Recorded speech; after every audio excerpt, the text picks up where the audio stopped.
All right, is this microphone one working? Yeah. All right, this is working, great.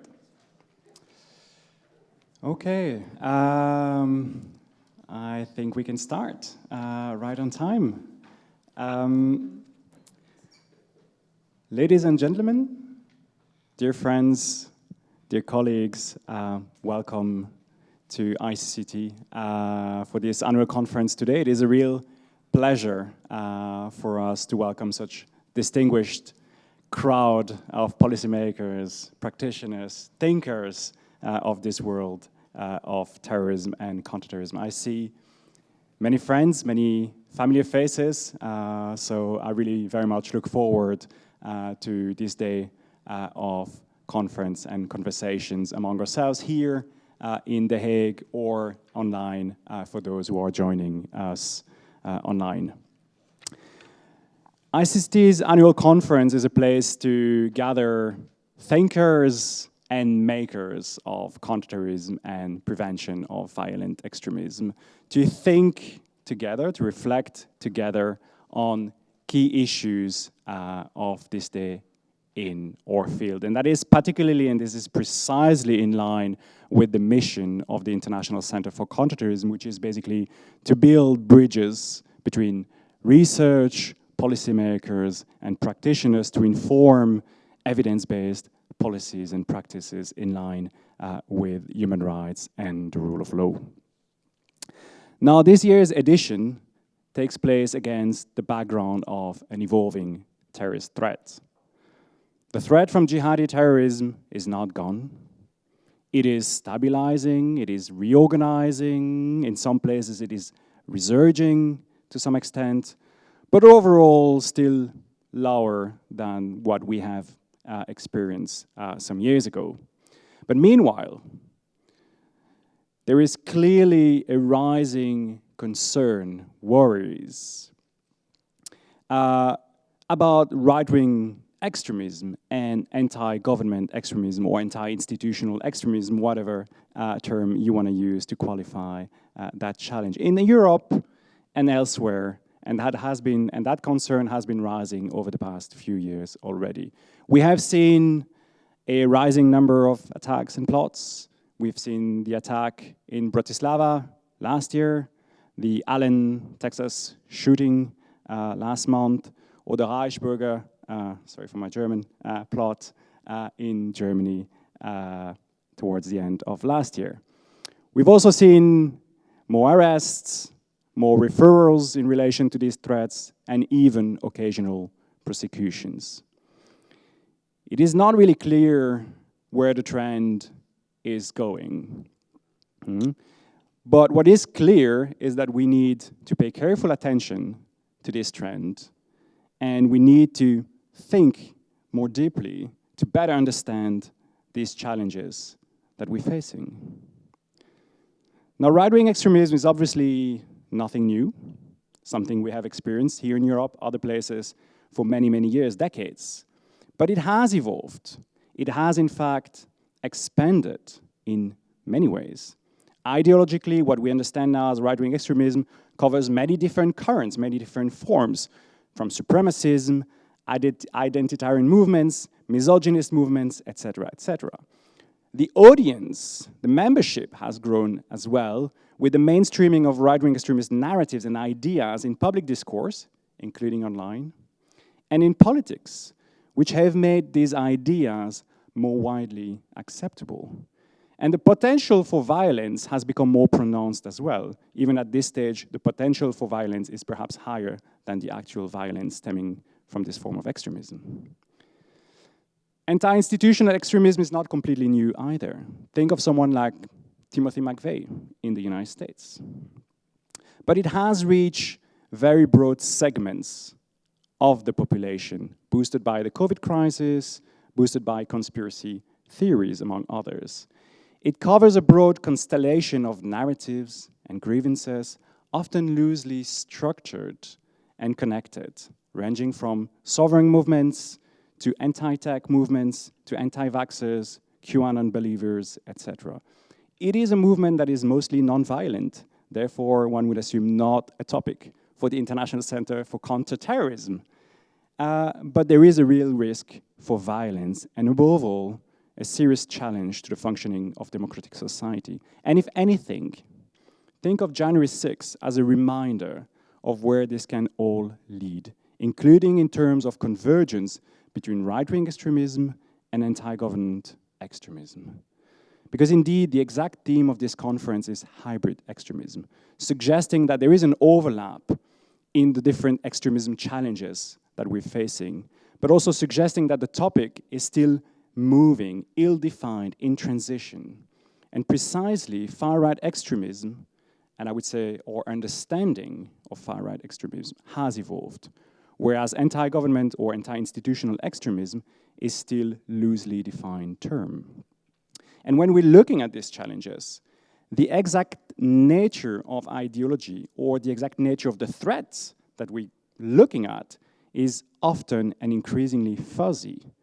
And that is why oftentimes it is categorized as other form of threat by the security services or unclear ideology. And more broadly, the distinction between what is a security challenge as opposed to what is a societal challenge is increasingly complex to make. From a counterterrorism perspective or from a PCV point of view, the blurring of the ideologies and the post-structural, leaderless shape of these movements makes it harder to understand, to monitor, to respond to these phenomena. And as many more individuals are now possibly falling under the radar of CT and PCV services, that creates a capacity and democratic challenge in itself. The online dimension of this phenomena is obviously a challenge in itself, but also, and more fundamentally maybe, the blurring of the boundaries between radicalism, extremism, and terrorism makes it all much harder to delimit the work of CT, PCV services, and other non-security services. So during our conference, we will try to better understand these various forms of extremism and how they are different from one another and from other forms of ideologies. We will try to understand what is causing their popularization, why is people adhering to these ideas increasing, and how to respond to these challenges from a CT and PCV perspective, but also trying to think together where CT and PCV should stop to leave space for other types of responses as well. And what a better place to do this and to think about all of these challenges than this museum, Beeld en Geluid, where you have currently an exhibit on media propaganda and war, given all the notion of disinformation and conspiracy theories that surround all of these challenges. Now to kickstart our conference today, I'm delighted to invite two distinguished guests to share their thoughts. We have with us Alle Doorhout from the IVD, the Dutch intelligence service, who will be a very relevant speaker for today, given that IVD recently published a report on anti-institutional extremism. And we also have with us Ian Moss from US State Department, which has been particularly active in raising awareness and encouraging stronger responses to right-wing extremism or racially and ethnically motivated violent extremism, RAMV, worldwide. So I am delighted to give the floor to our first guest speaker for welcoming remarks, Alle Doorhout, who is the Director of Intelligence at the Dutch General Intelligence and Security Service, IVD. Before joining the IVD, Alle Doorhout was the Director of the Sub-Saharan Africa Directorate at the Ministry of Foreign Affairs and Special Envoy for Counter-Terrorism. Between 2013 and 2017, he was seconded to the Royal Household Service as Master of Ceremonies for His Majesty the King, nothing less. And before that, he held several positions within the Dutch diplomacy, notably as head of the political department of the permanent representation of the Netherlands to the United Nations in New York, and also worked in the MFA in The Hague or in Dutch embassies, notably in East Africa. Mr. De Hout, the floor is yours.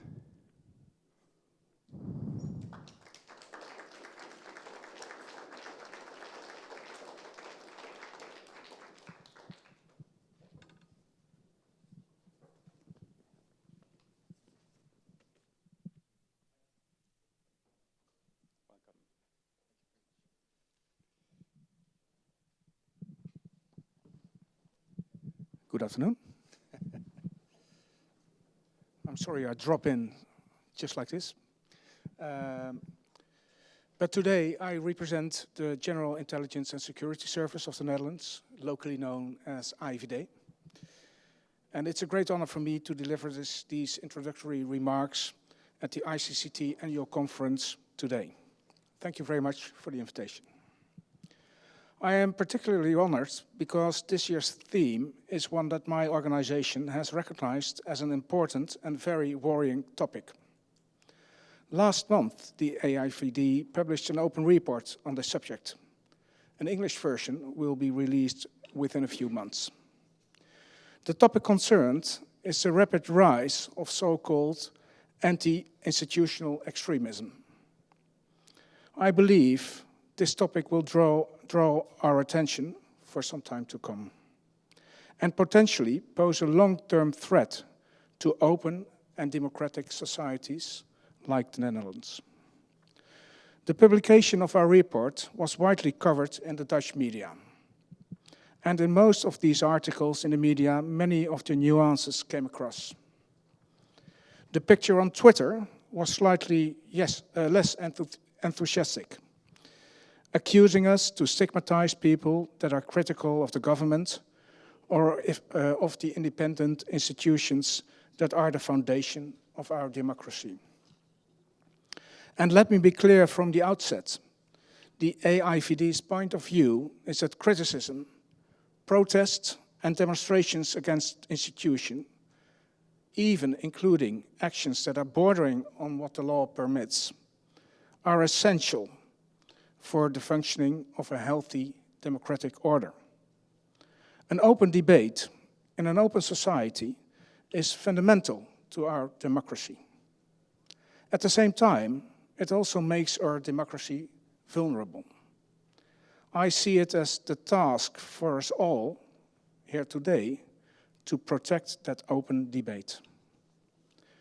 The report on anti-institutional extremisms underlines, nevertheless, that in an open debate, a narrative about an evil elite can have an undermining and eroding effect on our democratic order. A dilemma is born.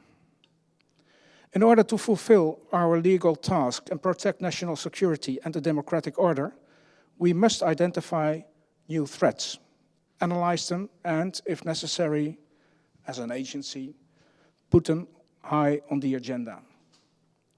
It is the AIVD's job and duty to gain insight in this threat.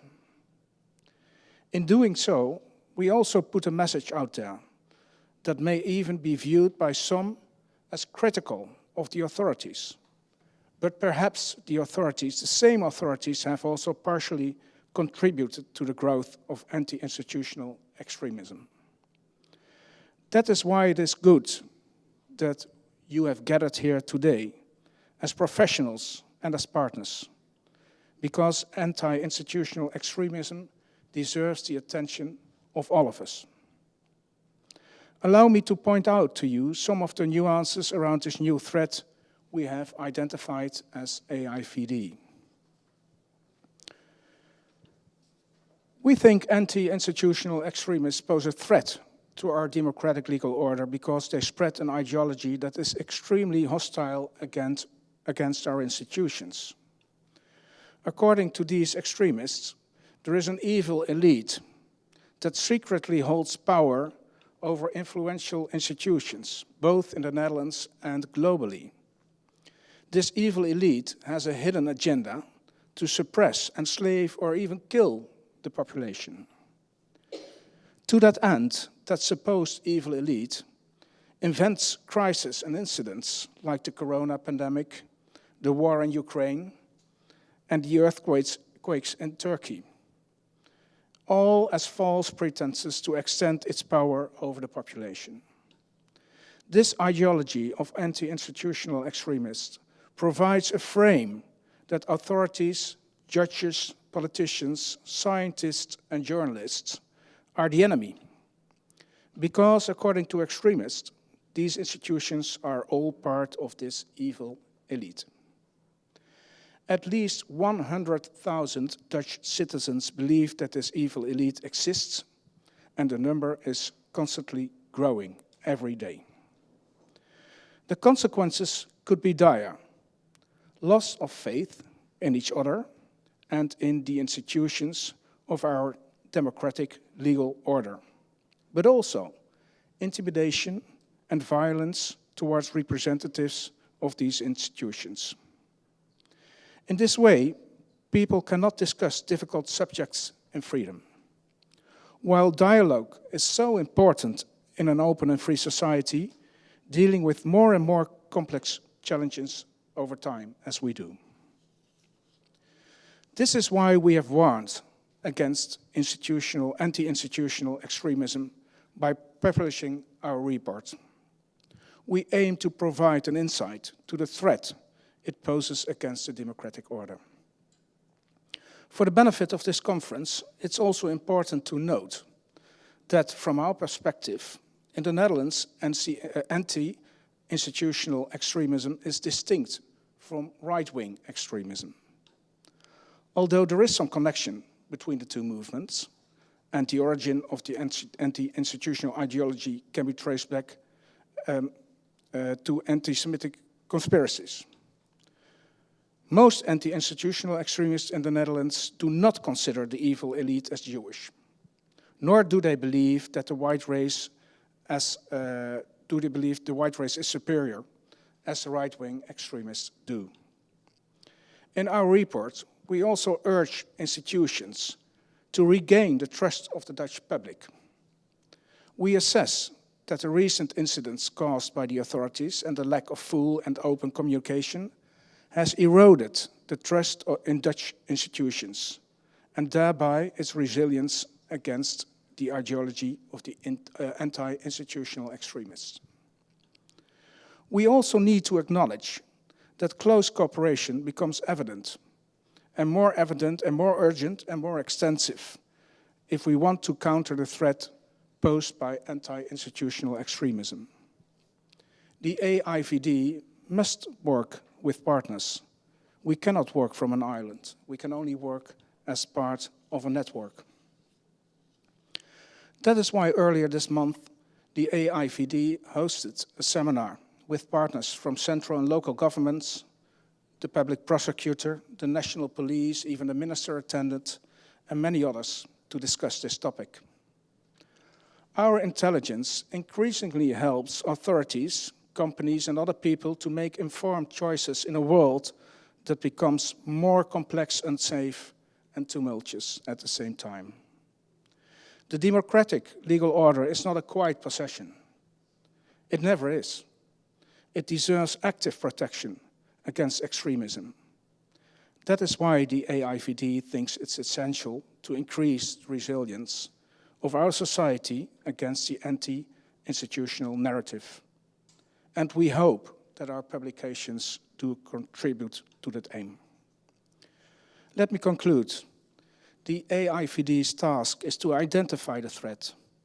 In a way, this is where our work stops and others should start, because difficult questions and dilemmas remain. They require a broad answer from democratic societies as a whole.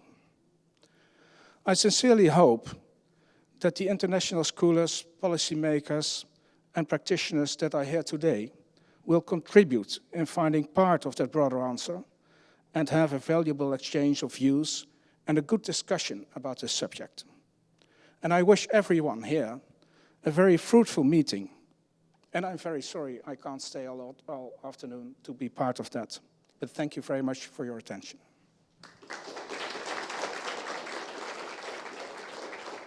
Thank you.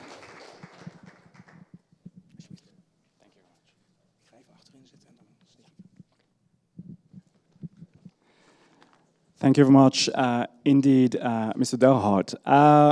And now I would like to welcome our second guest speaker for introductory remarks, Ian Moss, who is Deputy Director for the Bureau of Counter-Terrorism at the US State Department, overseeing countering violent extremism and terrorist detentions, who is also responsible for developing and implementing a range of policies to counter racially and ethnically motivated violent extremism, REMV, to combat terrorist use of the internet and to prevent terrorist recruitment and radicalization to violence. Prior to his appointment, Mr. Moss served at the Department of Defense, where he practiced law in the military commissions at Guantanamo as an attorney with the Military Commissions Defense Organization, as the Chief of Staff to the Special Envoy for Guantanamo closure, or as the Director for Human Rights and National Security Issues at the National Security Council. Mr. Moss, the floor is yours.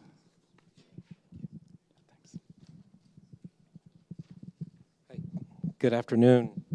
Good afternoon, everyone. I'm honored to be here, and I've very much been looking forward to today's and tomorrow's conversation for some time. I think that this is an exceptionally well-timed event given world events and what we are experiencing in our countries. I'd like to thank Thomas and the International Center for Counter-Terrorism for inviting me to provide opening remarks for this event.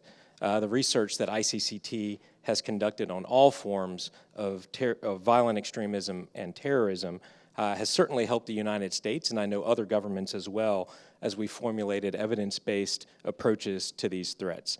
ICCT has made a substantive contribution to the larger discourse, and in all honesty, really embodies the type of important partnerships that governments must have with civil society and civil society organizations as we work to counter a range of threats. In that vein, and appreciating some of the contributions that ICCT has made, I want to mention an area where I am also continuing to focus, and that is on Islamist terrorism, and in particularly the need to address issues in Northeast Syria and repatriations. We are continuing to urge all governments to repatriate its nationals from Northeast Syria and to implement appropriate rehabilitative and reintegration programmings alongside other prevention efforts as we continue to confront what is also an emerging threat with regard to REMV. I think as Thomas mentioned, we refer to it in the United States as REMV, which is an acronym. May not be the best acronym, but it is nonetheless what we have, and it stands for racially or ethnically motivated violent extremism, which pulls in a variety of forms of extreme right-wing terrorism and actors, as well as anti-institutionalist actors. We see in the United States a significant convergence principally among extreme right-wing terrorists and actors and anti-institutionalists. REMV actors, in fact, have studied and emulated the tactics of ISIS and other Islamist organizations, and they share a common hatred for tolerant and inclusive societies like the United States and the Netherlands. And it's absolutely critical that governments across Europe and the West, in particular, take the threat from REMV as seriously as we have taken the threat from Islamist terrorism over the past 2 decades. And it's incumbent upon us to take the necessary steps to counter them, including through sharing information and partnership with trusted partners. You know, just a few weeks ago, President Biden reiterated that the poison of white supremacy is the most dangerous terrorist threat to the U.S. homeland. He has committed significant attention since returning to the White House to this very problem. We've seen that REMV attacks in the last year have occurred in Brazil, Germany, and as Thomas mentioned, Slovakia, and the United States, among others, and have demonstrated that REMV remains an increasing threat, both globally and at home. And we've got to very much elevate the importance of this threat in our broader discourse with our publics and within government. In addition, we've seen an increase in accelerationists who seek to commit mass casualty attacks and the threat that they pose to governments around the world. We've got to implement policies as well that take into account that sometimes these threats can come from within our own governments, and pay attention to the possibility that there are insider threats inside our security sectors. The International Institute for Justice and the Rule of Law, the IIJ, has also been leading in this area and developing resources to help governments address RIMV, including by holding a roundtable in April where governments address this specific question about RIMV in our civil society in our security services. There's a multifaceted threat from RIMV that requires a nuanced approach. International cooperation, as I mentioned, to counter RIMV is absolutely critical to halt this movement, which really does have transnational linkages. These actors are increasingly interconnected, both online and offline, across borders as well. They share ideas, ideologies, and also tactics. Our digital ecosystem, which I know we'll talk about here, also has enabled the rapid spread of disinformation that RIMV actors use to radicalize, recruit, and mobilize others to violence. And they do so, again, across borders in different languages and by picking and choosing and trying to cohere disparate ideologies. As technologies and terrorist tactics evolve, we're seeing a proliferation and convergence of disinformation, including from terrorist and violent extremist propaganda.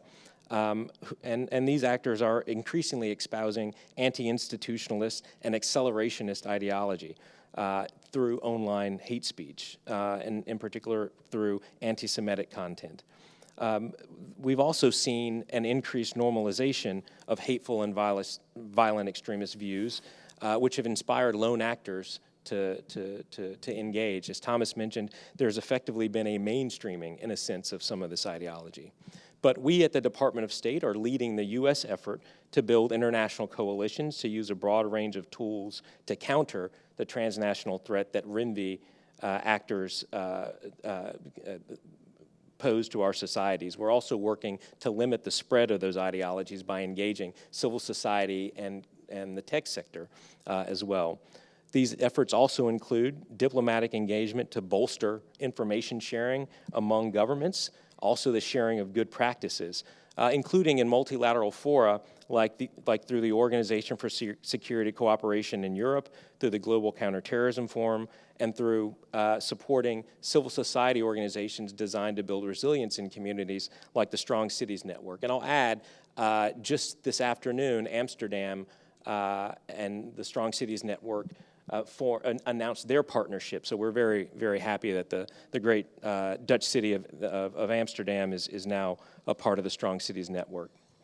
We also use public diplomacy to increase awareness and strengthen the political will of all stakeholders and encourage voluntary information sharing on terrorist trends and tactics with technology companies.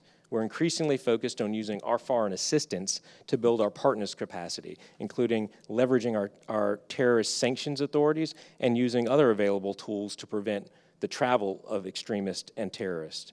I'd also like to take a moment to highlight the damaging role that a particular nation state is playing in this area, and that's specifically the Russian Federation. Russia continues to enable the presence and activities of RIMV actors, such as the Russian Imperial Movement, or RIM, while also repressing and targeting pro-democracy activists, human rights activists, and political opposition, independent journalists, and members of ethnic and religious and minority groups, and the LGBTQI+ community, among others. In the Baltics, the Kremlin has used RIMV actors to further its interests. The Estonian Internal Security Service, for example, in their annual review for 2021 to 2022, noted that Russia's exploitation of RIMV actors and RIMV is quote, in line with Russia's military doctrine to approach conflicts by employing political, economic, informational, and other non-military methods, as well as military ones, to exploit protest within local populations. The Bureau of Counter-Terrorism is awarding $2 million to fund new projects designed to counter Russia's disinformation about Ukraine and Ukrainian citizens who have sought refuge from Russia's war of aggression. Through this funding, we're supporting an ICCT-led project that will expose Russia's role in RIMV movements across Europe. researchers from 10 European countries, including Poland, Serbia, and Slovakia, will contribute chapters to an anthology that ICCT will publish next spring.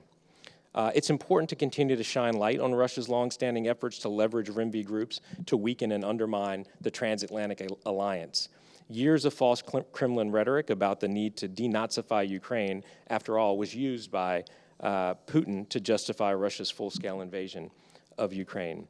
But beyond countering the Kremlin's malign influences, we need to do a better job of understanding and addressing the social and economic concerns of the very people who are exploited and targeted by RIMV rhetoric. These individuals and groups sometimes may feel left behind, which makes them vulnerable to simplistic and totalitarian worldviews and conspiracy theories, which is also something else I know we'll talk about over the next couple of days.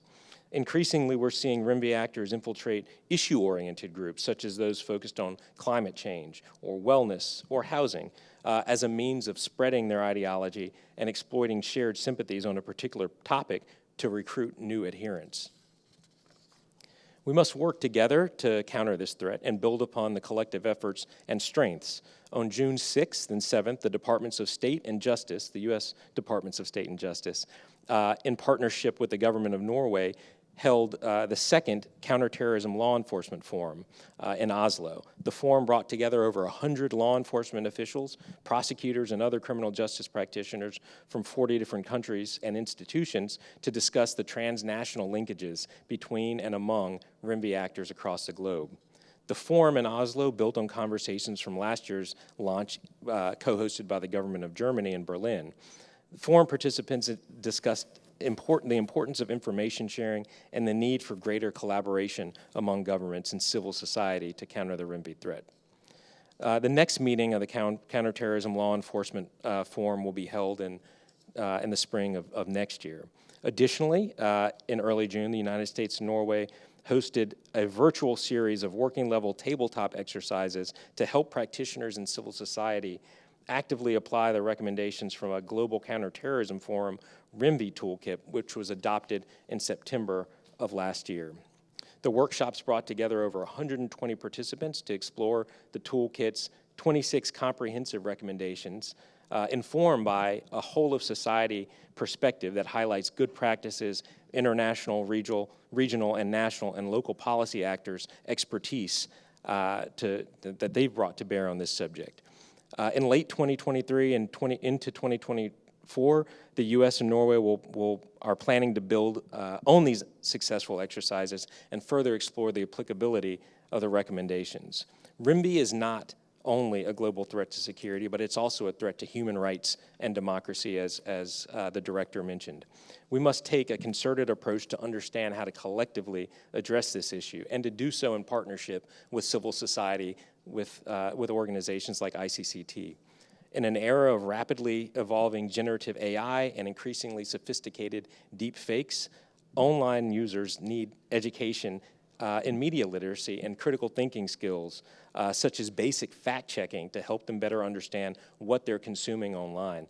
And the reality is this education has to begin very, very early on. As like many or almost everybody in this room, none of us were digital natives. This next generation is, so we really have got to engage very, very early on. I'd like to close today just by reiterating, one, my thanks for being here. As I mentioned, I've very much been looking forward to this discussion that we'll have over the next day and a half.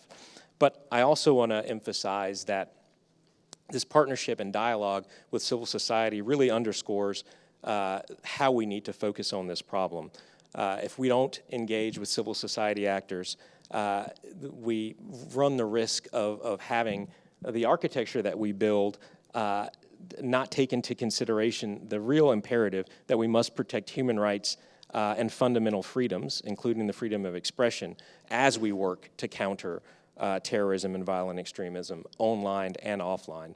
If we've learned anything over the past 2 decades of fighting terrorism, it's that upholding the values of free societies, and in particular freedom of speech and expression within our communities, failing to do so will be exploited in the future by repressive regimes and that will take an overbearing approach to censorship. And that ultimately will undermine our counterterrorism efforts by feeding into terrorist narratives. So again, I want to thank you all for the opportunity to be here. I look forward to speaking with you and thank you for having me.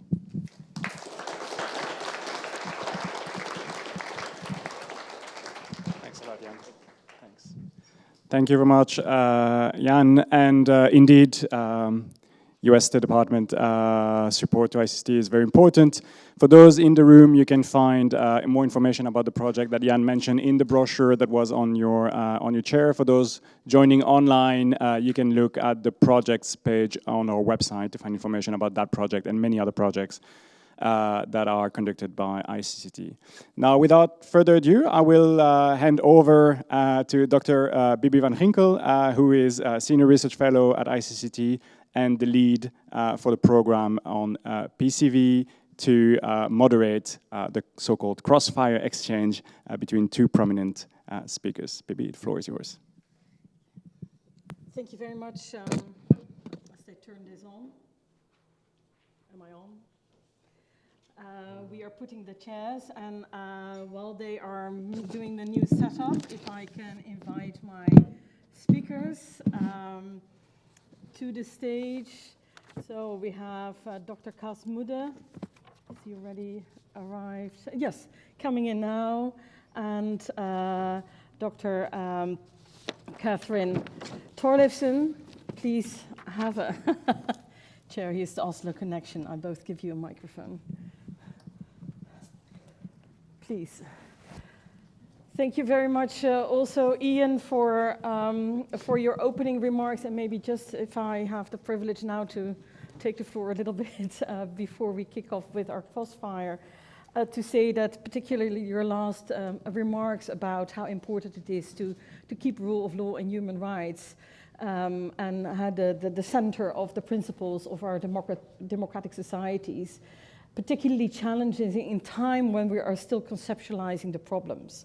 And we've seen that in the Netherlands as well, where municipalities are really struggling with the concept in the protest, and the more radical the protests get, and moving closer to the line or overstepping the lines, they are struggling with how to manage freedom of speech, how to manage freedom of demonstration, etc. And so it's a very topical issue that we are discussing now. So I'd like to welcome you all to this crossfire.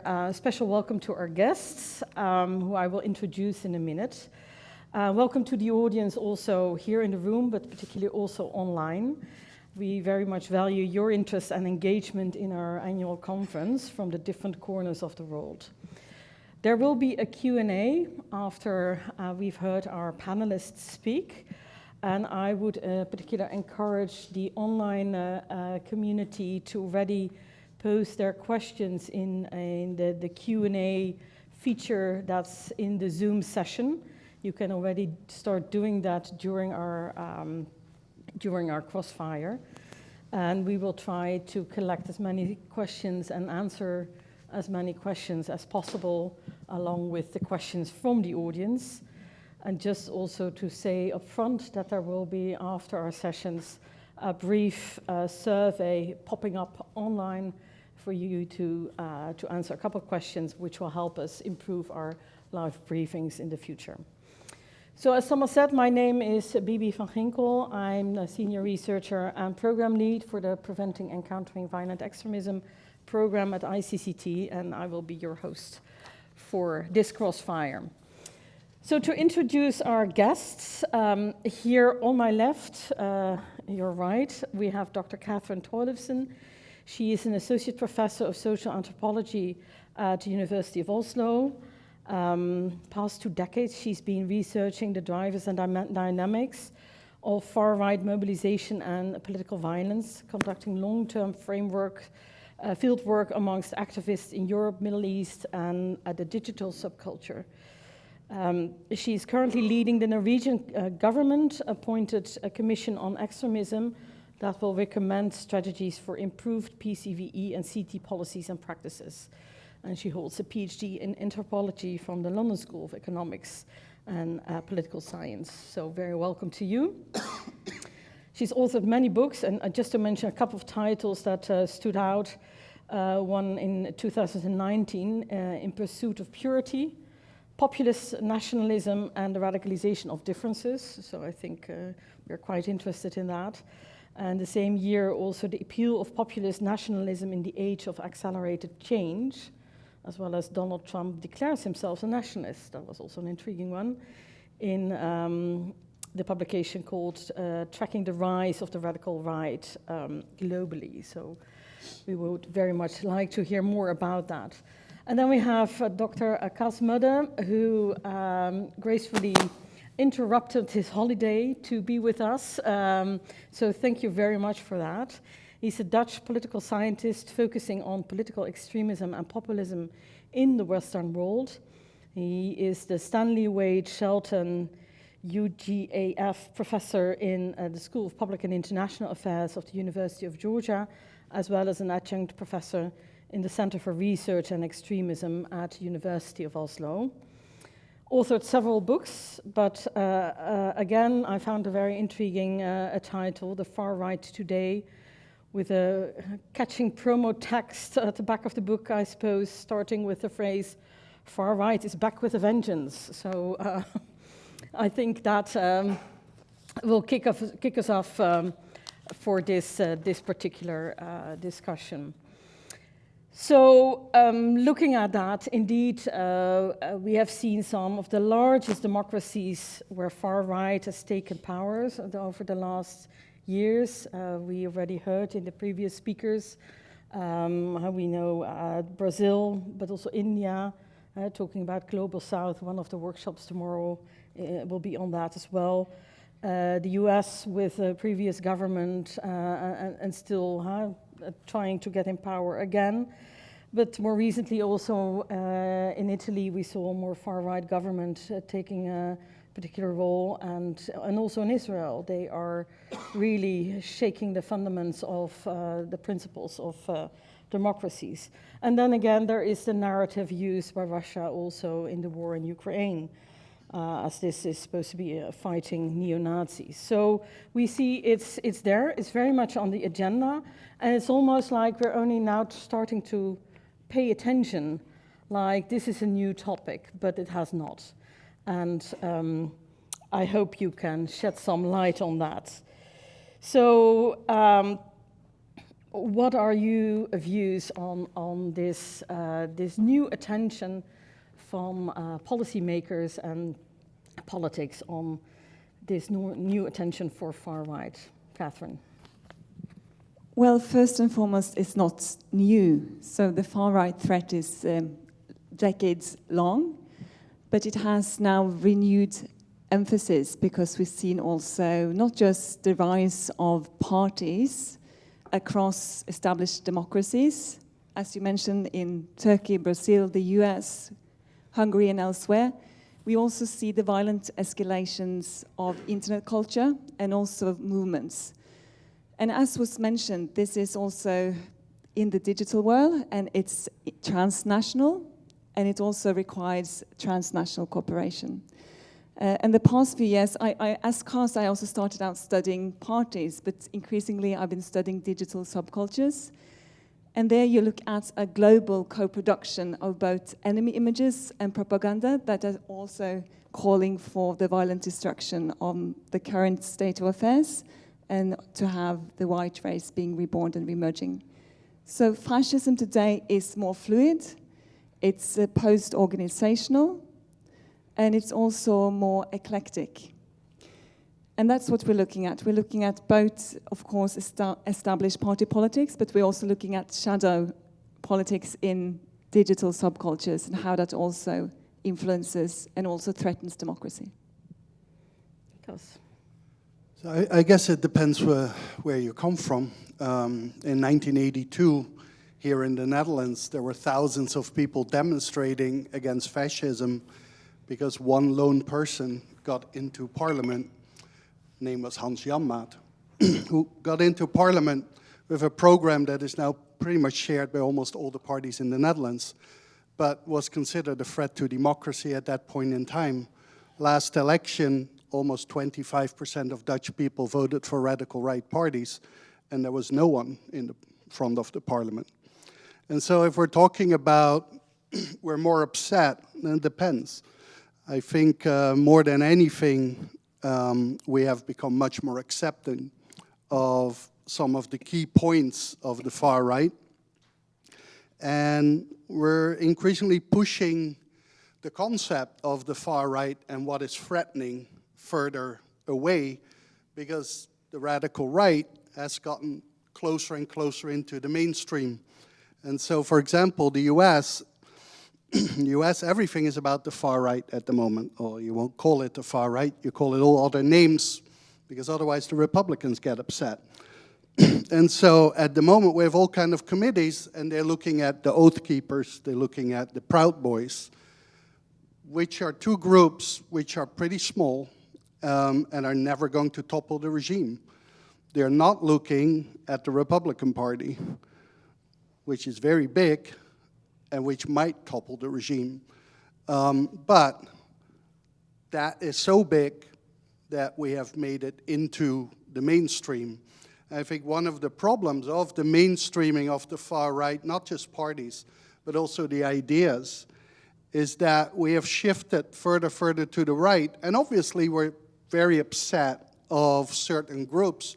And I'm not saying that they're not important, but I think that as a consequence of that, we're less concerned about what is at the heart of our politics.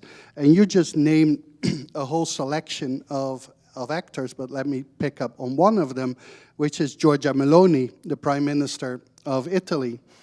Not only wherever I go are people asking me, but is she really radical right? Isn't she just conservative?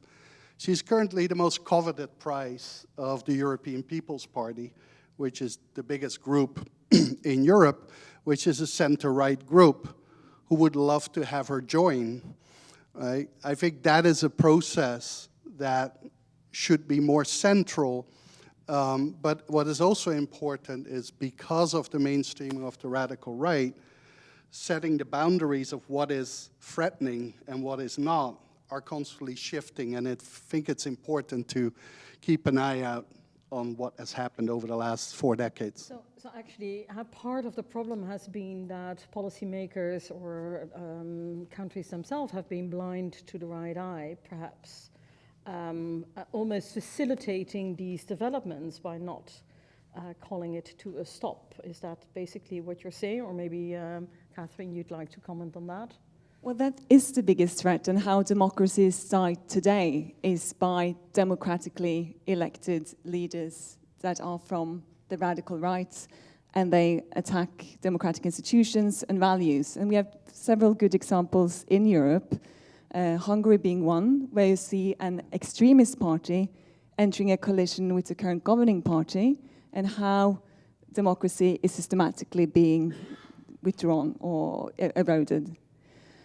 But at the same time, so that's one path, so that's looking at electoral politics, but we also see how some of these parties are cultivating very openly also paths to the cyber world.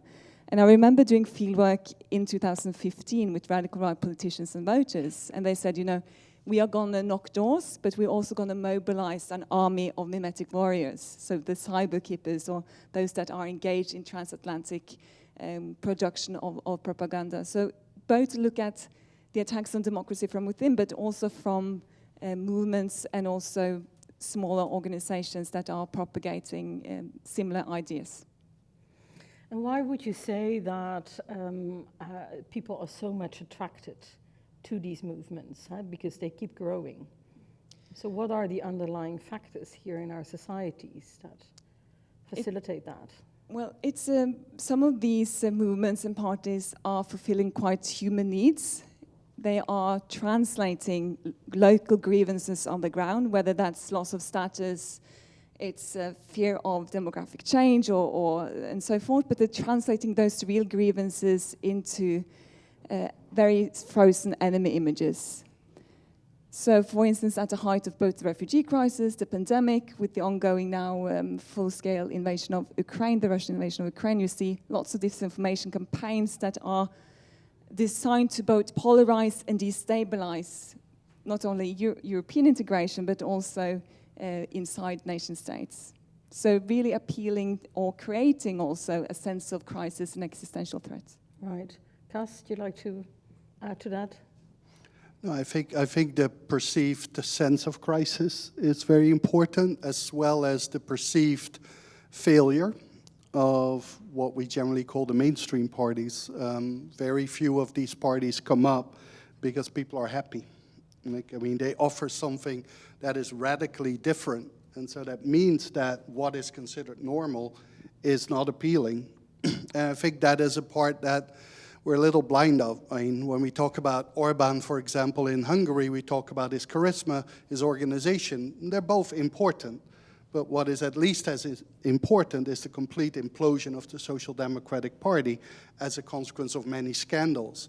And the radical right almost never gets to power anywhere where there are not major failures, not just perceived, but in absolute terms, of mainstream parties. And I think this is important because at least since 2016, the Brexit-Trump year, we've gotten this nostalgia within centrism of like, if we can just get rid of this one person, and we go back to the 1990s, right? But the 1990s, to a certain extent, created what we have now. And so it is important not to make the far right bigger than they are. They're not some kind of magic. Like they're not Superman. They do make mistakes. The reason why the many mistakes that Trump, for example, do not matter is because a lot of Americans hate the Democrats more than anything else. And that gives like Trump a pass. The same with Orban. Everyone in Hungary knows like that this current government is corrupt. They will not know the extent to it because that you can't read. But their ideas, the other parties, like, were corrupt for decades. And so it is important that we often compare like the far right to some ideal liberal democracy. And we're like, why would anyone want the far right over this ideal democracy? Because that ideal democracy never existed and definitely didn't provide for a certain group of people. So obviously it's tempting now already to think about what needs to be in place to deal with that, but we'll come to that, what kind of narrative would need to repulse or repress these new movements. Before we do so, just wanted to focus a little bit more on these international links, because we already mentioned, we looked at Orban, we looked at Italy, the US, Brazil, Israel. Would you say that you see the same dynamics in all these countries with these far-right organizations or parties, or are there still differences depending on which region or which country? Well, there are huge differences. They vary in orientation and character and the way the historical trajectory. But as Cas has written extensively, they mobilize both nativism, authoritarianism, and populism, and there's certain styles and strategies of communication that are similar. And also the way in which grievances are mobilized. And within political science literature, there was a lot of emphasis on, the old debate about economy and culture. And I think that just reaches the surface of understanding, because if you look in all these countries, from Brazil to Hungary, it's also the mobilization of the past. It's the nostalgia, and it's also playing upon not only an individual life, a community life that is humiliated, but also about restoring greatness by, atonement, acknowledging this past trauma. Yeah. Yeah, and I think there are a lot of similarities, particularly now online, because it's very easy to take each other's language, and you see particularly, of course, the US being very dominant these days in terms of narrative, much more dominant than in the 80s, 90s, pre-internet. when, for example, France was much more dominant in Europe. Now, whatever like Trump uses, like it's directly everywhere used. You see it with the Soros conspiracy theory, which originated in Hungary, but well before Orban started to use it. And now it's everywhere, including in Israel. Right? But that doesn't necessarily mean that you have a really organized group of actors. Right? And I think Trump was the best example. I mean, Trump is only interested in Trump. That was a big advantage. He didn't build anything. He didn't build an organization within the US, but he also didn't build coalitions between far-right leaders, right? That the media was full of the Populist International here, the Populist International there. Took him 2.5 years to give Orban an audience. Like, you would think that he was the first international leader to endorse him. But Trump was just busy with what works for me. Bolsonaro is very focused on Trump, and Netanyahu, who plays a major role for the far right pretty much internationally, but not on many others. And so in terms of that, there is more collaboration than there ever was on the radical right, which I think is a logical consequence of the growth. Like, these organizations are much bigger and they're much more stable. And as a consequence, like, they start to look around more. But so far, to a certain extent internationally, they have still performed well under their actually collective might. And you see that nowhere better than in the European Parliament, where they have about 1 in 4 votes, but the parties are kind of divided over 3 different groups, 4 even, if you include. And so while having this huge bloc, potentially, they actually don't get anything done. And I think internationally that's also still the case for now. Right. So you mentioned the grievances, the pains that they seem to tap into to mobilize these crowds. Is that any different if we talk about anti-institutionalism? Now, these two are our focus point for our annual conference. Oftentimes they are put together, even though Anna Dorhout from our intelligence services already pointed out some differences. If we look at the underlying factors, are there differences there, or are people just taking a different turn, maybe, end up in some form of extremism?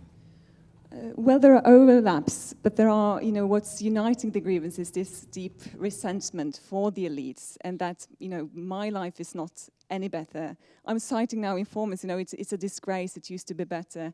Disillusionment, and also feeling stuck in time, and then you turn that grievance and that disillusionment into a rejection of government. And the worst example we have of that is actually 12 years ago, and why we also now have this commission in Norway is a direct response to the terrorist attack 22nd of July, which was a very early combination of both right-wing extremism and anti-government extremism. So the white supremacist, he attacked the government's quarter before killing 77 people in the government's quarter and Utøya. And, he was driven by also Islamophobia and a fear of demographic change, and created a very early script that we're seeing are now inspiring lone actors. But the idea, the conspiracy narrative that drove him is also mainstreamed by radical right parties about the Great Replacement. And although these far-right parties across Europe and elsewhere, they differ on policies. They can be different in terms of economic policies, for instance. They do mobilize very effectively enemy images, in particular of threatening Muslims. So, this new kind of identitarian Christianism is also being used quite effectively, and we've seen that also both in digital movements, but also amongst parties. Yeah. Gus? I think it was about 40 years ago or something, the Israeli scholar Ehud Sprinzak wrote a really important article about the split delegitimization of the far right. And his argument was that who they target have to do with who they trust, in a sense. And his argument was that the far right will not attack the state usually because it considers itself as kind of the vigilantes of the state. But once it starts to believe that the state is against them, they will start to attack the state. And I think you see that very strongly, but it is not a global movement. It's very diverse. So in the US, for example, you now see an incredible anti-institutional move from within the Republican Party, which extends like up to the highest level, like in Congress, where they talk about the deep state, where they think that the FBI is like in the hands of Biden, etc. And so now the whole institution of the state is being fundamentally seen as the enemy, which also, of course, means that attacks on policemen, on law enforcement, FBI, all those things are now acceptable, right? And at the same time, in Europe, you see increasingly among parties a kind of a trust of institutions. Like people like Orban, people like Meloni, like they don't want to blow up the system. They want to work from within the system. Like they no longer want to get out of the EU, they want to transform the EU because they feel so powerful, like that where they initially were very distrustful towards the state, they now just think the state is fine, it's just the people who operate the state, they're problematic, but that's us soon, right? And so we see on the one hand, particularly with COVID, on the fringes, this kind of really radicalization in an anti-government sentiment, which is almost unrelated to any issue now. And on the other hand, you see at the party electoral level, like a movement towards the institutions, including, like in certain places, the embrace of the repressive organs, because they're now controlled by them, right? And so there's nothing anti-state about Orban. Orban is the state now, and that is the model for PIS, that is the model for Meloni, for Vox, for more and more of those parties. So we see the two developments, which both are threatening, but in different ways. And also they pose different questions in terms of prevention and repression. I mean, if the frustration focus on the elites, on the institutions, it's hard for institutions to come up with effective and legitimate, in their eyes, responses to that. Whereas if we're talking about those who are now using the power to change the system, that's something different. What kind of responses you are now advising the government in Oslo on this? Let's first look at the more right-wing, extreme right forms of extremism in terms of repression and prevention. And afterwards we can talk about institutionalism. Well, it's different levels of PCV policies, but the first is, of course, not to take democracy for granted, and particularly in the age where everyone is digital native now, is that democratic values are precious, and when you know that these are attacked from both actors within and from outside, is to foster resilience also within the population. And particularly since we are also now in the age beyond regulation. Yes, tech companies can do some more, yes, there can be some new legislation in the EU, but there will always be spaces beyond regulation, and then to foster resilience through critical thinking and also through media literacy, because the viral spread and also the live streaming of dehumanizing propaganda is massive. So I think, you know, the answer is partly within humans, and that can also be done through education, but then it's also to provide opportunities. But if we look at the drivers of right-wing extremism, they vary across different regions and countries. So in Norway, for instance, we see it's primarily driven by not socioculture factors, not socioeconomic factors. So, of course, but in other countries where it's driven by precarity, inequality, of course, it's to create better policies for social inclusion as well. So I think we're relatively close, which is rare, because the vast majority of advice tends to securitize the problem and call for more repression. I think that we already have too much repression. Let's be clear, I never advise anyone, and I'm never asked to advise anyone, which is in part because of these type of statements. I think the state is already too big, surveils too much, and we know actually that the far right is in most countries, particularly the so-called militant far right, is in most countries completely infiltrated by surveillance. And so we see that in the US as well, an enormous amount of terrorist acts or future terrorist acts are prevented well before the attacks are there. I think literacy and education, they're all good. I always tell my students, like, we have pretty much the craziest person of Congress comes from my state, the state of Georgia. She speaks about Jewish space lasers as an indication of what we're talking about. And so all my students know her, but she's also a graduate of my university. And so there's this idea that the far right is just marginalized people who just like haven't gone to school, right? That is just not who it is anymore, particularly on the radical right, but even on the extreme right, you see a lot of people who have education. Now, the other thing is, I do believe in training people to think more critically and less hierarchical and everything. After all, I am a product of Dutch education of the 1970s.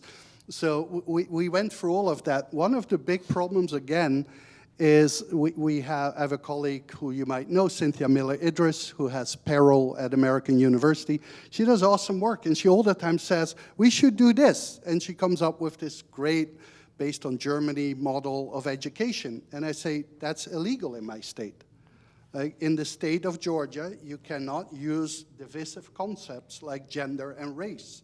There are a lot of other countries now where you cannot implement these types of policies because even though you don't target the mainstream right or the radical right, they will feel that this is like attacking them. And this goes beyond issues of ethnicity. Like at the moment, the Christian right, the mainstream right, and the radical right are coming together in this anti-woke, anti-gender ideology, anti-gay agenda, whatever the term is, like where they find themselves. And so any program that, for example, will say we're for tolerance towards trans population or against transphobia will be a red flag for them.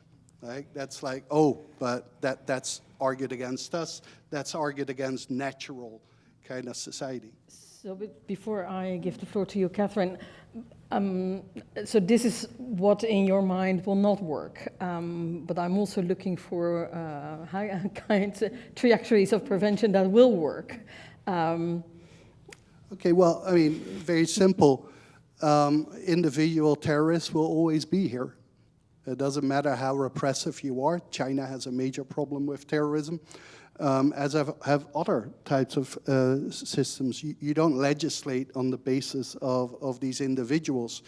I think that is in essence a matter of surveillance, where I think it is a cost-benefit analysis. How many people do you take privacy away from for the one or two people who commit violent crimes?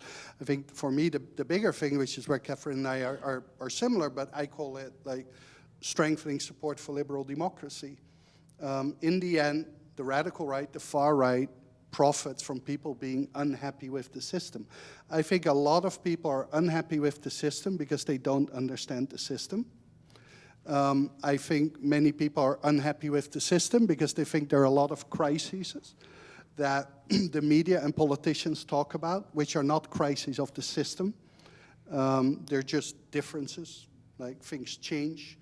I think we have to explain the concept of minority rights much better. Like in the Dutch, but I think West European context, when you speak about minority rights, most right-wing people will hear Muslims. The protection, the special protection of a small group, which isn't us. The whole essence of liberal democracy is that you don't give anyone all power. because you protect everyone. And so I look at minority rights as in I'm a temporary majority. Like, at a certain point in time, I might become a minority. At that point in time, I want to be protected.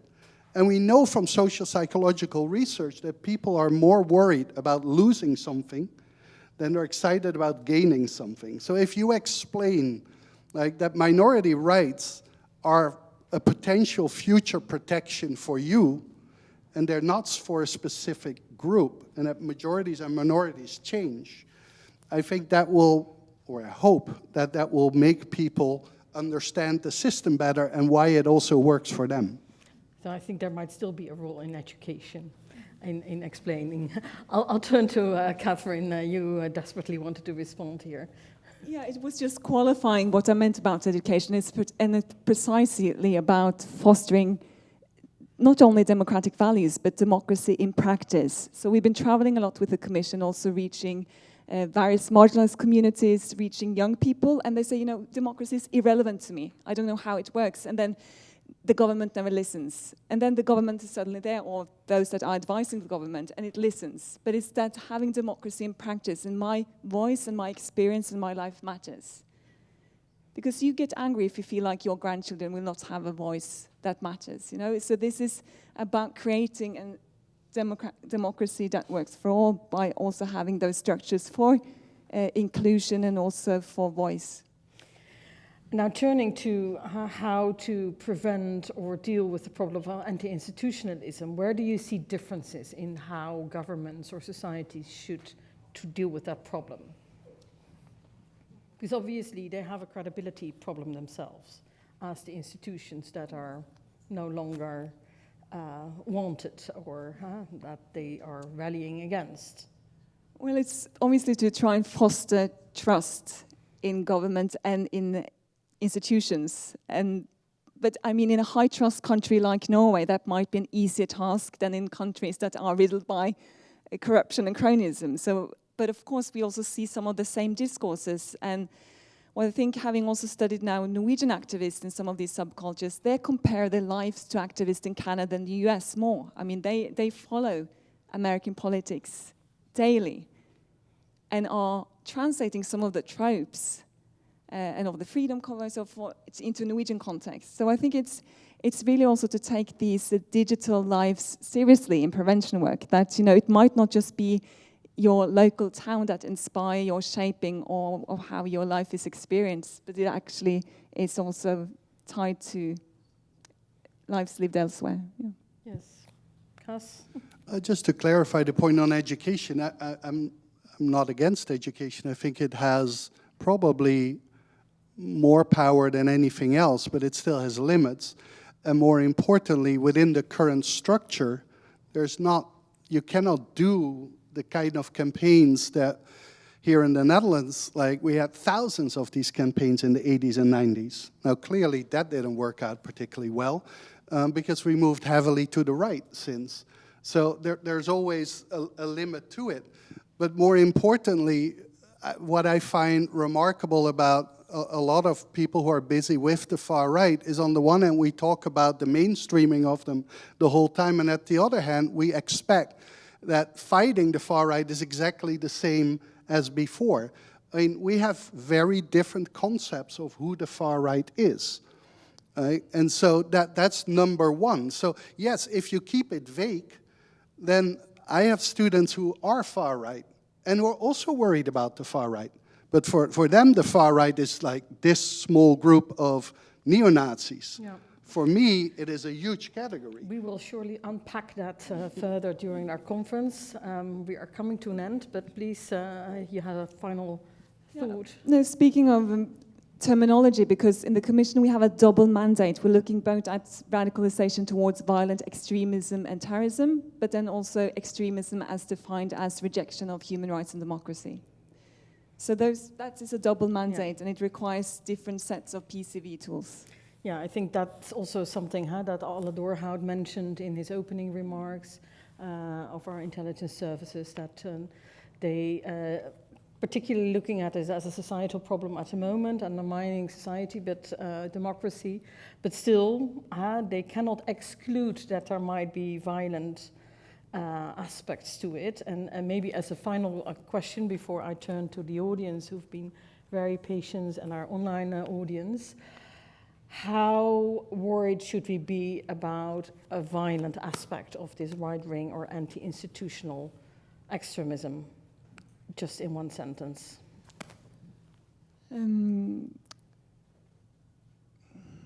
We've seen violent escalations of internet culture, spectacular violence towards parliaments.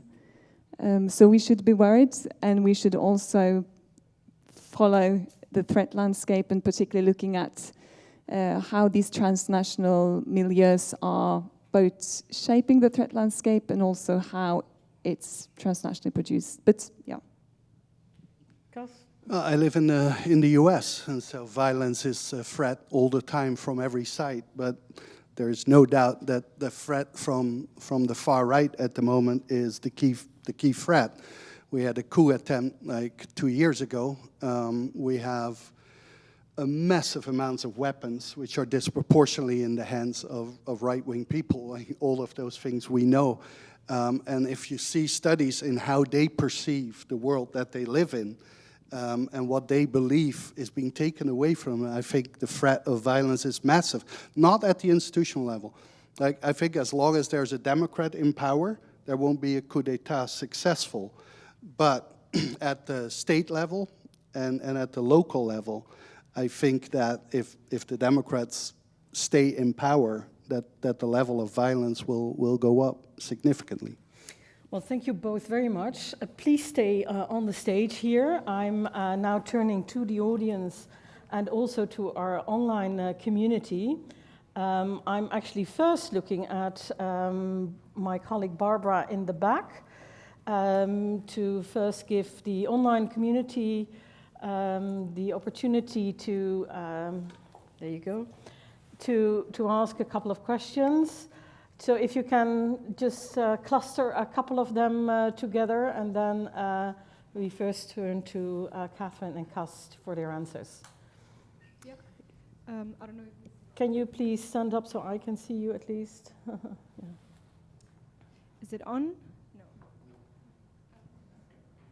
Okay. Doesn't matter, everyone can hear me, right? Okay, so for both speakers, what is the impact of far extremist movements penetrating safety and security forces, including the police, and what is behind this trend? Just cluster a couple, or is there only one question? And there's two. So the second one is for Cass specifically. So you mentioned that explaining that one's group could be or become a minority eventually would raise awareness and support for minority rights.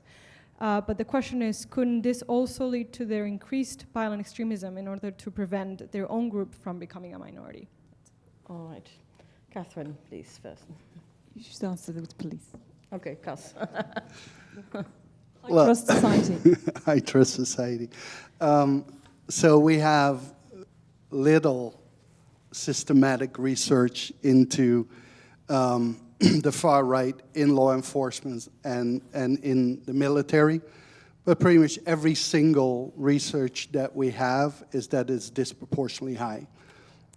This has been the case in the 80s, 90s in France. It is clearly the case with Golden Dawn in Greece. We have a lot of studies for that. There's quite a lot of research on the far right in law enforcement in the US. We had a major problem with the far right in the military in Germany. So it has always been a problem, and it's very logical. I mean, the mindset of the right is generally more authoritarian, as are these institutions. So they match better. That doesn't mean that everyone in it is authoritarian, but it is a closer match. On top of that, particularly the army, certain other forces, they defend the nation. And so again, for a nationalist, that's where you want to be. The problem has always been how to deal with it. And we see that in the US, again, a very good example. When Biden came in, pretty big statements, also supported by the chief of staff, and that they were going to root out white supremacy. And 2 years later, almost nothing changed. Why? Because probably because the problem is way bigger than they thought. And if you extend it, then you have to start to fire a lot of people, also at higher levels. And so I think this is a major problem because it goes also to the trust in the state. We can talk all about the far right not having trust in the state, but actually truly marginalized groups, which the far right is almost never, like Muslims, have very low trust in the state, including in law enforcement. Why? Right? Just look at France now again, right? Because they very often meet people with far-right views in law enforcement. And so this is not just a problem of the far-right and institutional level. The police is, for many people, like one of the most common day-to-day interactions with the state. And so if the police functions from the perspective of white supremacy, then that has a massive impact on particularly marginalized people. And so I think the problem is fundamental, and it's long overdue to finally have a serious debate, and also about what is problematic or not. Like, I'm not sure whether it's a problem that people in the police, individual, have far-right ideas. If they don't act on the basis of it, I think personally that's fine. But we have pictures in Philadelphia, I remember, there was a guy, a policeman, who had like a far-right symbol tattooed on his arm, standing opposite, defending the state, to a black guy. Like, how would you feel if like the person who is representing the state like is pretty much also expressing the view that you are subhuman? Catherine. Yeah, here I also think the solution is also education. So one thing is to have an individual authoritarian views within the police and security services, but the other is also the lack of competency or knowledge about lives of minorities. And that's we also seen the case now working with the Commission, that there's a need for increased knowledge and awareness about religion, ethnicity, minority rights, to provide just both basic security, but also to be able to assess intelligence. All right. And recognize the far right. That's another thing. Like, for many people in the media and in law enforcement and education, when they think about the far right, they think about swastikas, or they think about skinheads, right? But the symbols of the contemporary far right are completely different, and many people don't recognize those. Right, and there's a lot of concealing language, symbols used, hate, humor, nexus used. Well, yes, so it's mimetic irony, humor. We also see how gaming culture is also influencing this very eclectic space, and I think it requires also an altering of both crisis communication to the audience, the public, in the aftermath of an attack, but also in advance. It needs to be faster, and it needs to be more transparent and open. So 2 yearly threat assessment reports, that's not enough, basically. Right, yeah. And maybe also even more focused on different regions in the country where you see different pockets of groups that find each other, or... Yes, but again, going back to the point that was raised by American colleague about information sharing, so to have those robust structures for information sharing. Because if the activists are live streaming and producing propaganda and altering that quite fast across platforms, that needs to be understood and implemented, and not just in particular nation state, but amongst colleagues across borders. Yeah, well, here in the Netherlands and in many other European states, we run into also the issues with data protection and privacy, which complicates the legal constraints on monitoring are definitely there. I'm looking at my audience in the room here, Martijn Meder from our National Coordinator on Counter-Terrorism. A microphone will be coming to you, Kees, here on the front row. Who else was there? Thank you very much. Is it working? Yes. Yeah. Thank you very much for your presentation. I do have a question for Kaas. When you taught me in the early 90s in Leiden, you were very outspoken, and you still are. I do have a question on getting back the center of discussion in the Netherlands, and in other countries the far right is taking over discussion. It's defining what's normal and what is not normal, what is black and white. And increasingly they are changing the colors. It's difficult to fight back and to say, well, this is not normal in a society, this is not free speech, this is hatred, this is not free speech but sexist, this is not free speech but a threat. How do mainstream parties, center, left and right, and society in general can fight back on this trend, in your opinion? Hold on to that thought. I'd like to collect a few, so you can also cluster your answers. There was another hand. Yes, please, on the third row, and one in the back. Then we move to the speakers, and then we come to our right. I notice you in the back. Yes. Yeah. Hi, I'm Michael Zaberger, European Council on Foreign Relations, but I'm here in a personal capacity. My question is adding a bit on what the previous question was, namely the intersection between far-right political parties and social movements, both old and new right, so both neo-Nazis and identitarians. I think we've seen some worrying developments in Germany with both the Reichsbürger plot that involved a former MP, an AfD MP, and also now the recent electoral victory in Thuringia, where outspoken neo-Nazis handed out balloons to kids after the AfD won there. My question would be, how far do you see the threat of operational convergence and operational coordination between political parties and these fringe social movements? How far has that already progressed? On the organization, yes, please. And then in the back. Thank you, and thank you both for your contribution today. I have a question, I think, for Cass, which is rooted in a little bit of a concern. I think I may have either misunderstood something or just have a particular question about how you translate what you're describing in practical policy terms for people to respond to in communities that need to deal with the particular violent element and threat of extreme and far-right movements. And that's based on having spent 5 or 6 years arguing with conservative politicians and conservative advisors and conservative thinkers that violent jihadism was not representative of the Islamic faith as a whole. And actually, the minute we had to constantly argue that violent extremist jihadist propositions was not mainstream Islam, we never got to deal with the actual problem itself. Mainstreaming the problem became our problem. It prevented prevent from working because it provided a barrier between what communities thought would be our position and actually what we needed to really do, which is address the violent end. And I think I'm worried, I may have misunderstood it, but if we spend our time promoting the state or the system and getting people to understand it and like it a little better, we may deal with the tail, but we won't deal with those who are left in total extremist position to that. And the question, therefore, is, what advice do you give, given the characterization and the understanding you have of extreme right positions, for people trying to translate that problem into public policy discourse in a way that could actually deal with the extremist, violent end of that problem?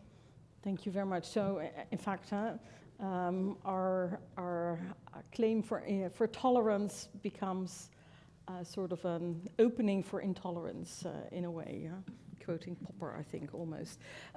Catherine, I turn to you. So we have 3 questions here on how to recognize it, what colors are becoming the wrong colors.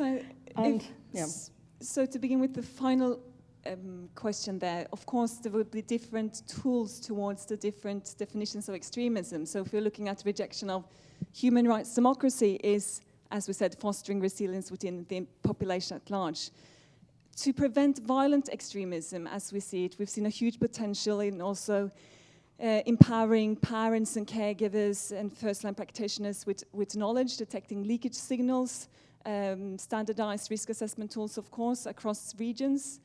So that requires an updated toolbox that are dealing with those individuals that are vulnerable to radicalization or milieus.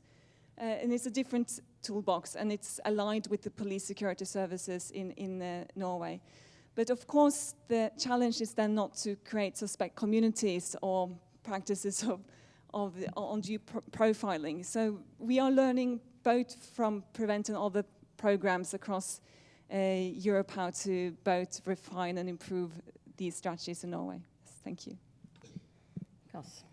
I'm just totally going to cop out. So I don't study the extreme right in terms of violence.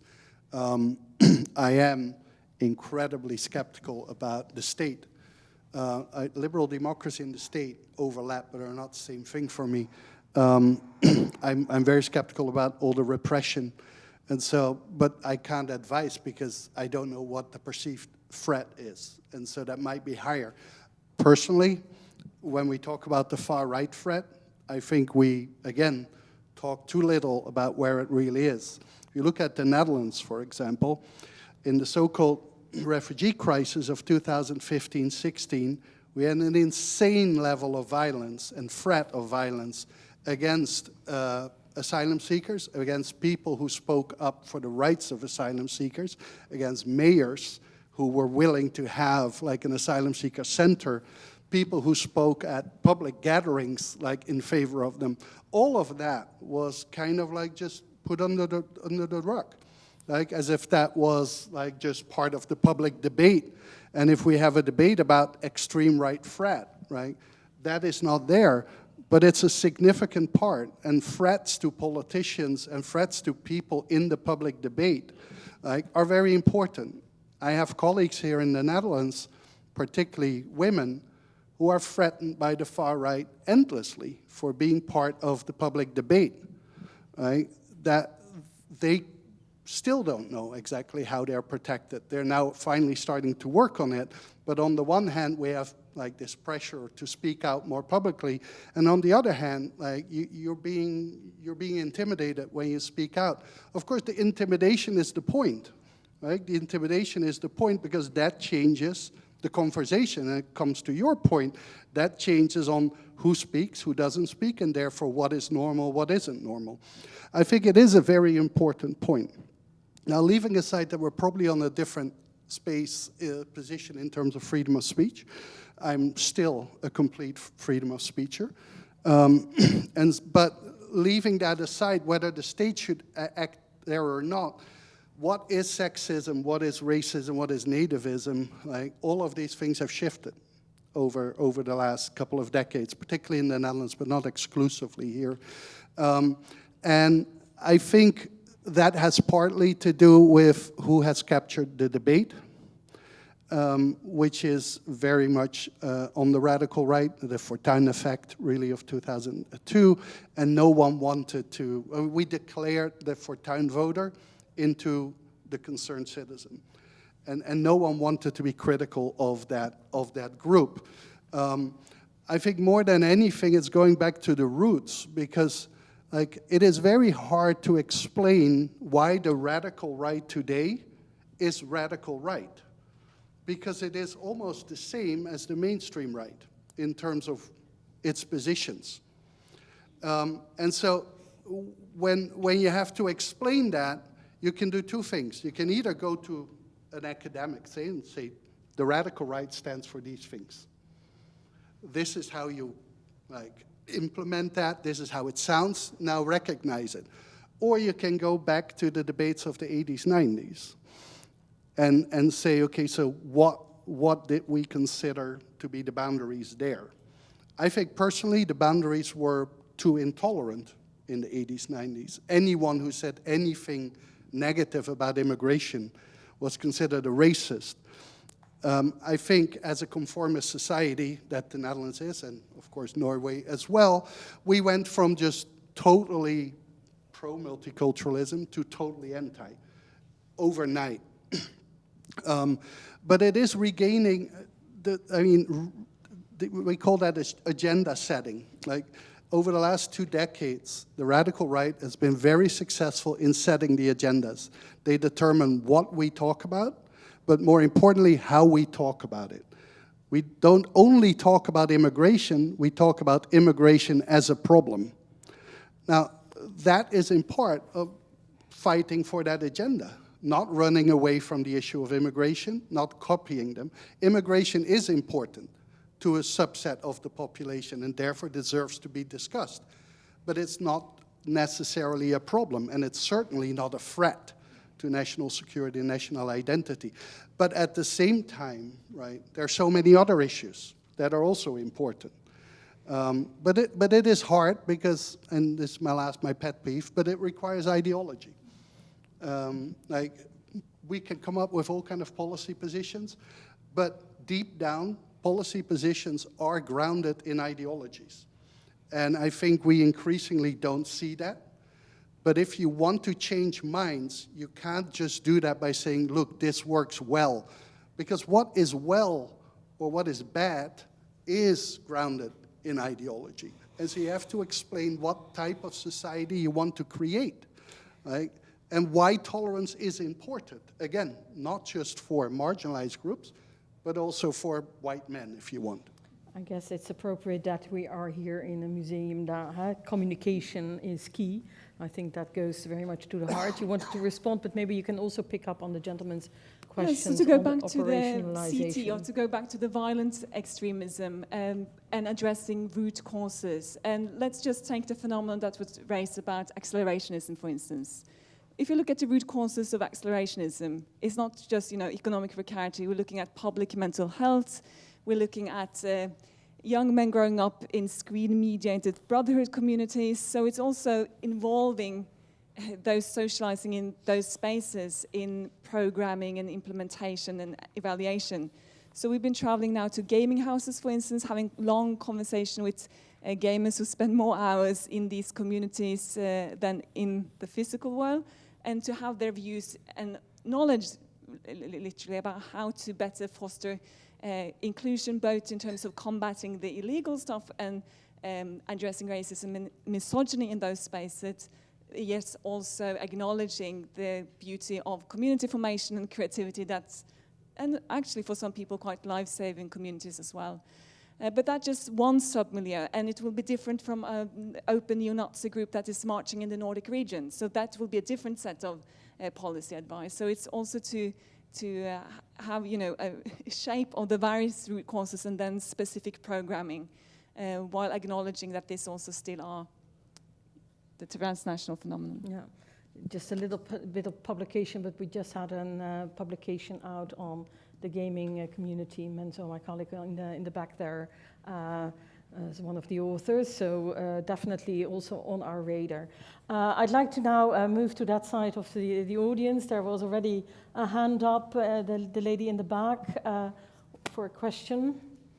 And we are moving a little bit towards the end, and then next to her as well, so we can take these two questions. Hi, I'm Zineb from the municipality of Amsterdam. And I have a question, I think it's more focused for Catherine, about the PVC in Norway.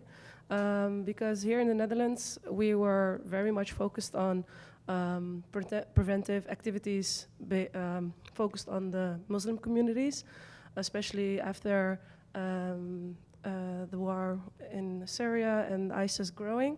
So I was very curious about the PVC activities that you have there now focused on anti-institutional and far-right extremism, because here the focus was very much on, from a security perspective, to do a lot of things in those communities, and now I don't see that a lot going on, and maybe that's a good thing, or maybe we don't see it, or maybe, it's still like blurry. Absolutely. It's a very gray area, and so I'm very curious about how you see that as a policy advisor from your commission. Like, do you think we need to do something as we did with the Muslim communities? Because then we go back to what the gentleman in the back said, it can also have like a backlash when it comes to... Absolutely important so question.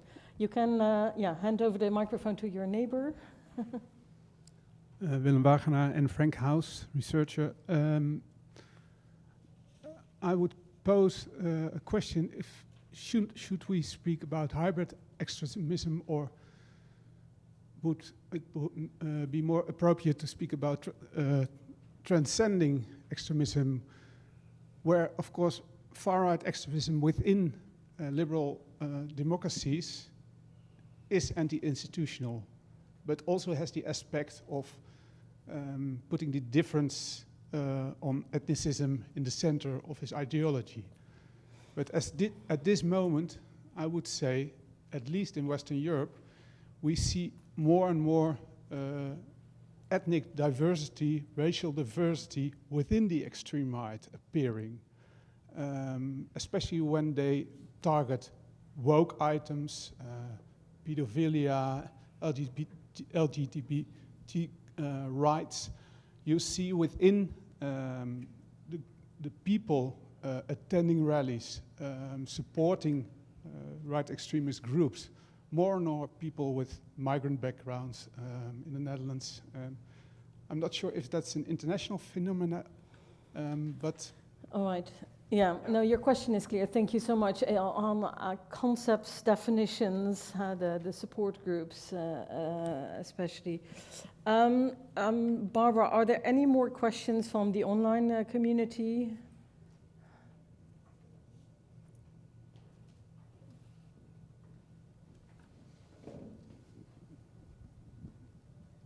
We do have one more. So the question is for both speakers, and it is, are the US politicians becoming more anti-institutional in both sides? Meaning, I guess, the two parties, mainstream parties. That's it. All right, thank you.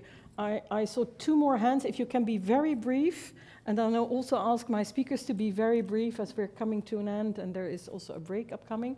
So the gentleman here in the front and the lady on the side. Yeah, thank you, Nicolas Nyon, Director CT at the MFA of Belgium. I was just wondering, you know, people are anti-system, probably anti-system because I think the state is repressive, or maybe because also the state is not protective enough. The world has been changing tremendously. Now we see the artificial intelligence looming. I'm sure a lot of people will lose their job or have really tremendously changed the way they work.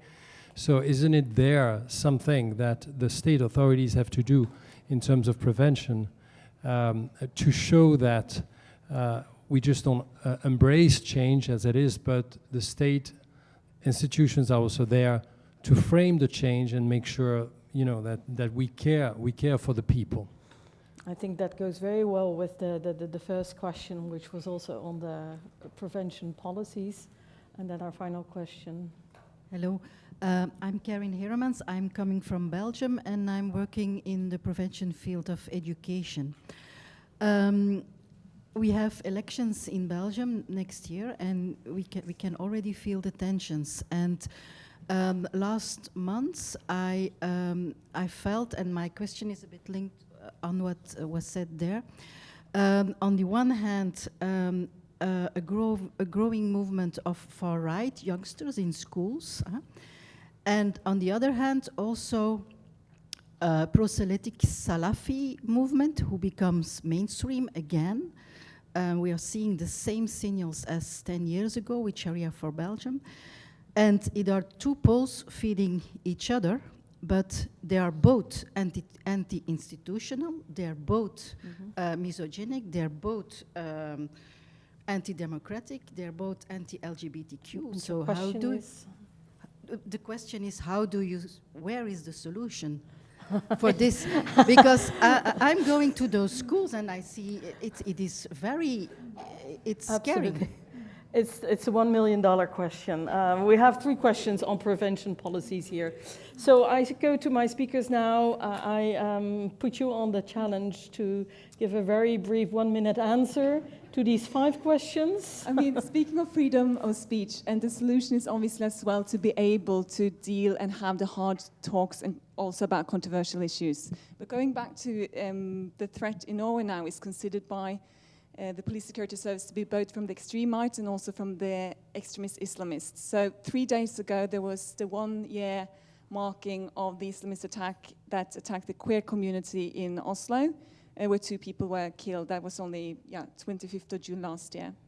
But at the same time, one can learn from the worst policies, and that's to avoid securitization and undue surveillance of Norwegian Muslims, and instead recognized the tedious and day-to-day work that is being done across local communities and civil societies. And in the Commission, we've been visiting several local mosques as well. And there's been 20 years of interfaith dialogue and monthly meetings with both police, the imam, the local priest as well, like all these initiatives that are fostering long-time trust and resilience. And in those places, there have never been no foreign fighters, there have never been like violence emerging, but to acknowledge that in policy as well, and the value of that slow work that is not so easily evaluated and measured as a success story. And at the same time with the right wing, that's why I mentioned gamers, not to demonize, because yes, gaming culture is like religion also being exploited in propaganda and in justification of horrific violence, but it shouldn't be, you know, the only story. So thank you. And on the point of Willem, I think it's important to understand that the far right is changing, is always changing as the key concepts are changing. I mean, race is a creation, therefore whiteness is a creation and can be and has been changed and adapted. Like Italians were black in the US in the early 20th century, as were the Irish. At the moment, what we see in the US is an increasing whitening of Hispanic population, and that's a logical consequence. Whereas what you see as a consequence of Islamophobia is that non-Muslim, non-white people have stepped up a bit, right? And now you see them also in parts of the far right, particularly South Asian and Hindu South Asian, obviously, and so you see that also in the UK. You see that in the US, and so it's important to keep in mind that the racism of the 1930s was already different than the racism of the late 19th century, and the racism that we have today will be different than the racism in 50 years.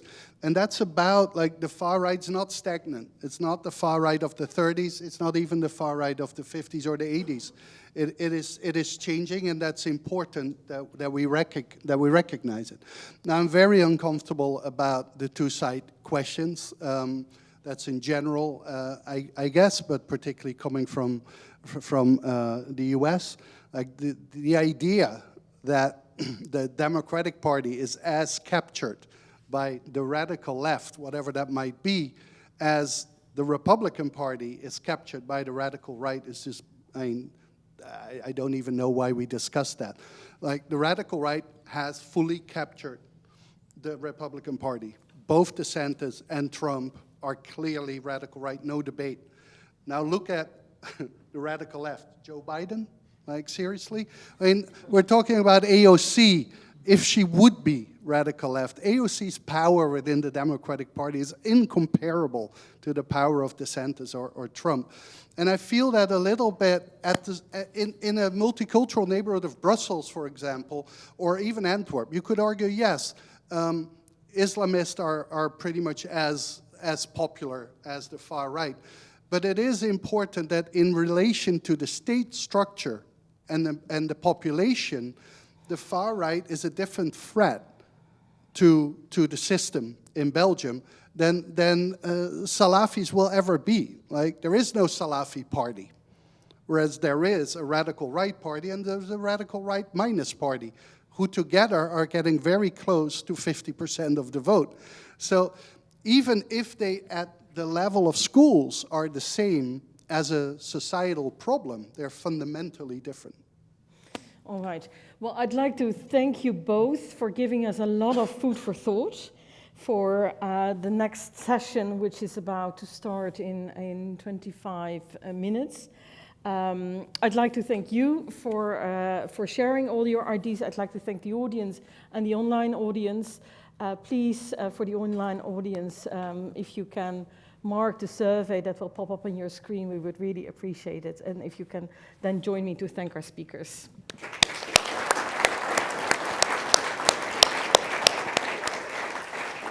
Thank you.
It's working. Can I please invite you to take your seats?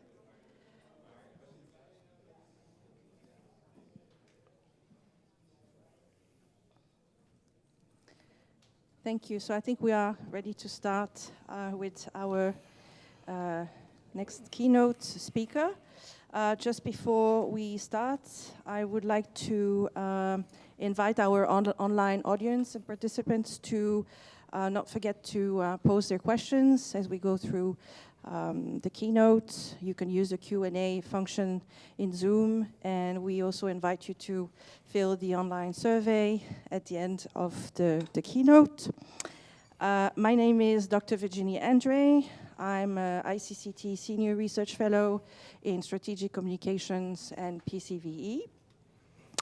I have the pleasure today to be moderating Florian's keynote. And before I introduce you formally, I think I would like to say just a few words about what was discussed earlier, just some impressions. So I think we talked a lot about a world in flux that is rapidly changing, with ideas colliding, that's becoming more eclectic.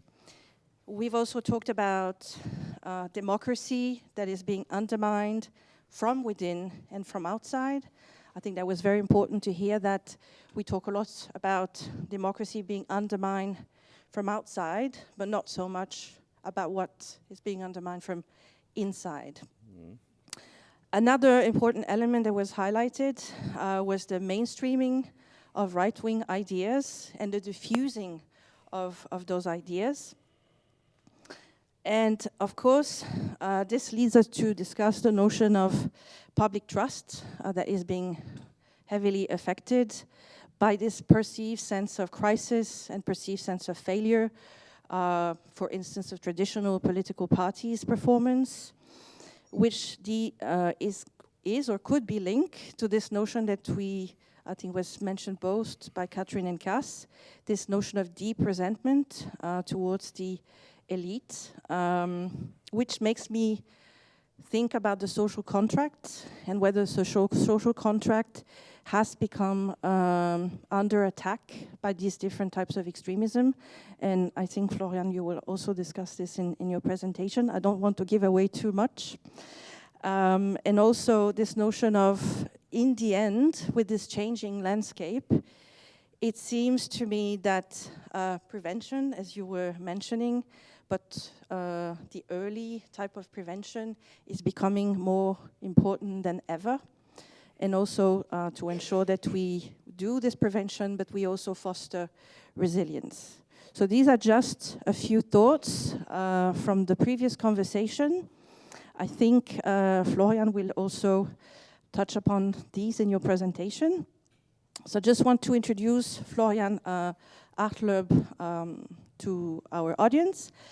Dr. Florian Artleb is Managing Director of Hansa Advice in Tallinn, Estonia, a political consultancy dealing with the digital society.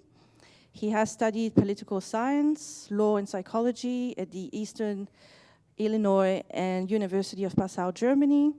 And later he worked at the German Parliament, the Wilfried Martin Center for European Studies, and different universities, including the Leadership Academy of the German Army based in Hamburg.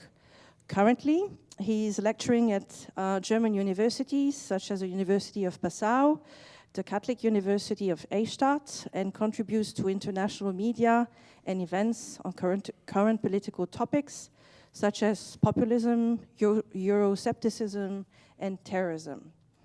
He was also appointed as an official investigator of the city of Munich following the terror attacks of the 22nd July 2016. I think you will probably also mention something about this in your presentation. Oh, this is another topic.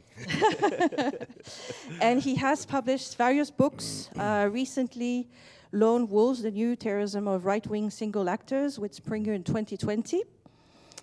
And I think you have another book, which you can probably mention later, that is coming out. Two, yeah. Yes, two books, sorry, this year.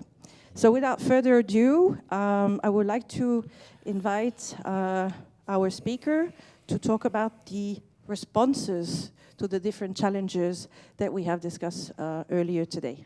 Thank you. Thank you very much. It's a pleasure and honor to be here, first time in the context framework of ICCT. And I was thinking why I'm invited, and then I even got more astonished after Cass and Catherine.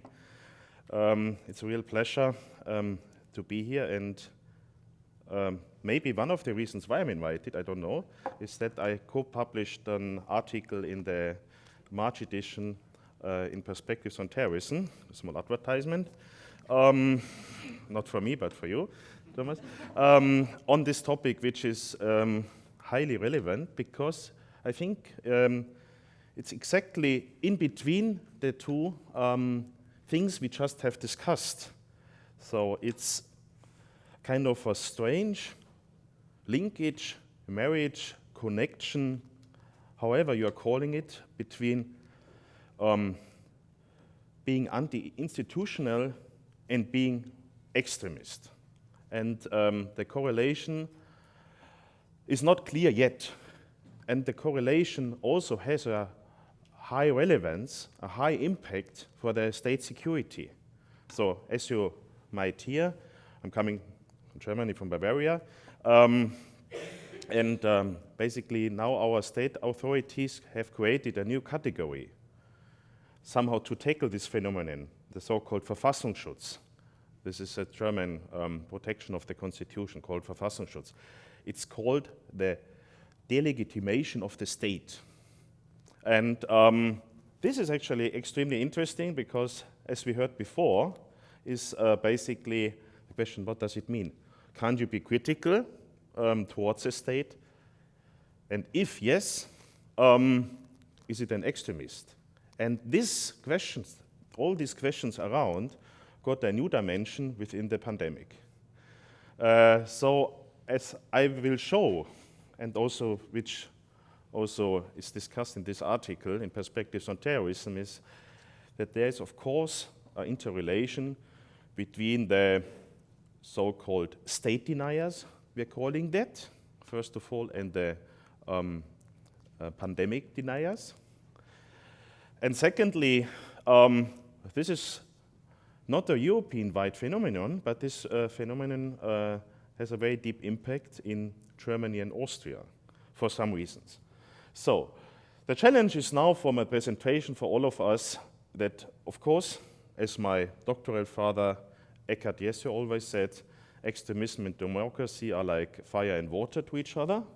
So it's highly subjective, what you're calling extremist, and from the German context is also, for example, highly politically relevant. Now we have a party was coming up, the Alternative für Deutschland, the AfD, and the AfD now is in the German polls in 20%. In Eastern Germany, even stronger. So I explained many years after my PhD in populism 2004 why we don't have in Germany a populist party, or right-wing populist party. So obviously these explanations are over. So and now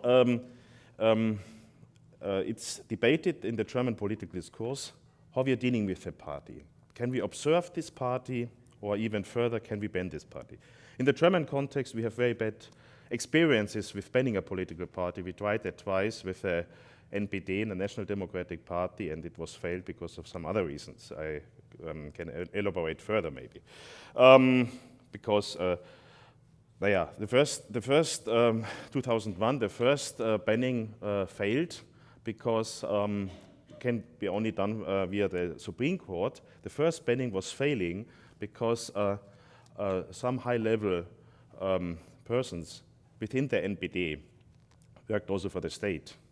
And it was not clear, the connection. Plus, there was also, because we have this federalist system in Germany, the right hand didn't know what the left hand is doing, because we have this Bundesamt für Verfassungsschutz on the federal level, and then we also have it in the countries. And that's why, basically, the Constitutional Court, our Supreme Court, the Bundesverfassungsgericht said no. So it's very difficult in this context to ban, but this is also now discussed, and this is, of course, very relevant for law enforcement and intelligence.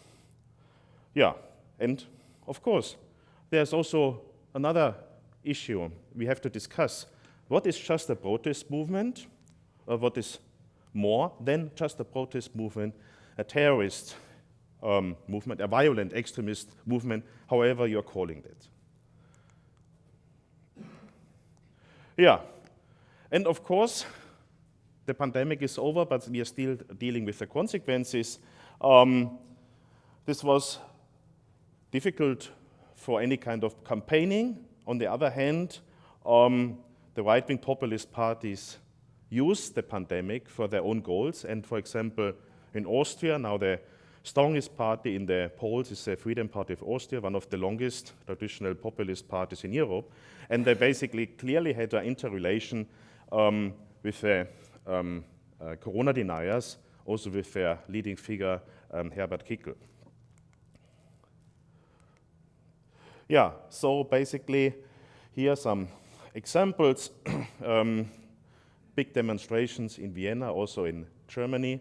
By the way, this is also another topic which ICCT is also, of course, dealing with, is how they could mobilize on the streets. And in this context, not just the social media, but Telegram played an important role. Yeah, and our surrounding, in which we are discussing, was also raised at the beginning already in the introduction, is, as I'm coming from, not coming from Estonia, but living there, is of course the Russian war. This is here the tank in Narva. So all the, it was a tank for the victory in Narva. 98% are their ethnic Russians. It's on the border to Russia, the external border of EU and also NATO. And this tank was kind of a symbol for the victory against Nazi Germany, and this was cut it down, was brought to a museum. Other monuments, all the monuments basically are renamed or just in museums or whatever. So there was a commission. And on the Russian side, on the Twin City, this tank now recently was built up. So we are living in a very difficult situation for the West, as the West.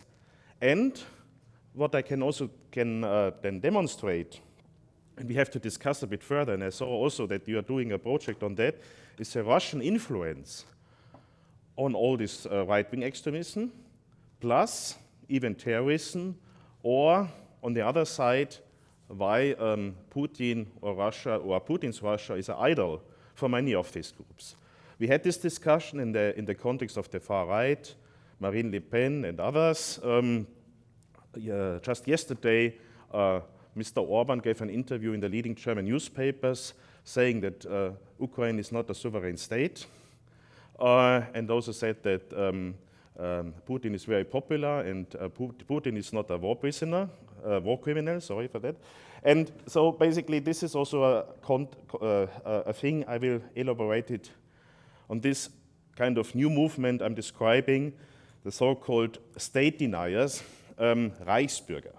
So, but before I'm coming to that, I want to describe the new challenges for the research.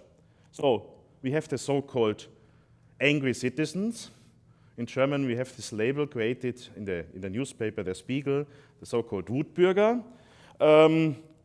Then, actually, we have this street protests, and then is also the question what we have discussed already a couple of years ago in the context of the so-called new populism.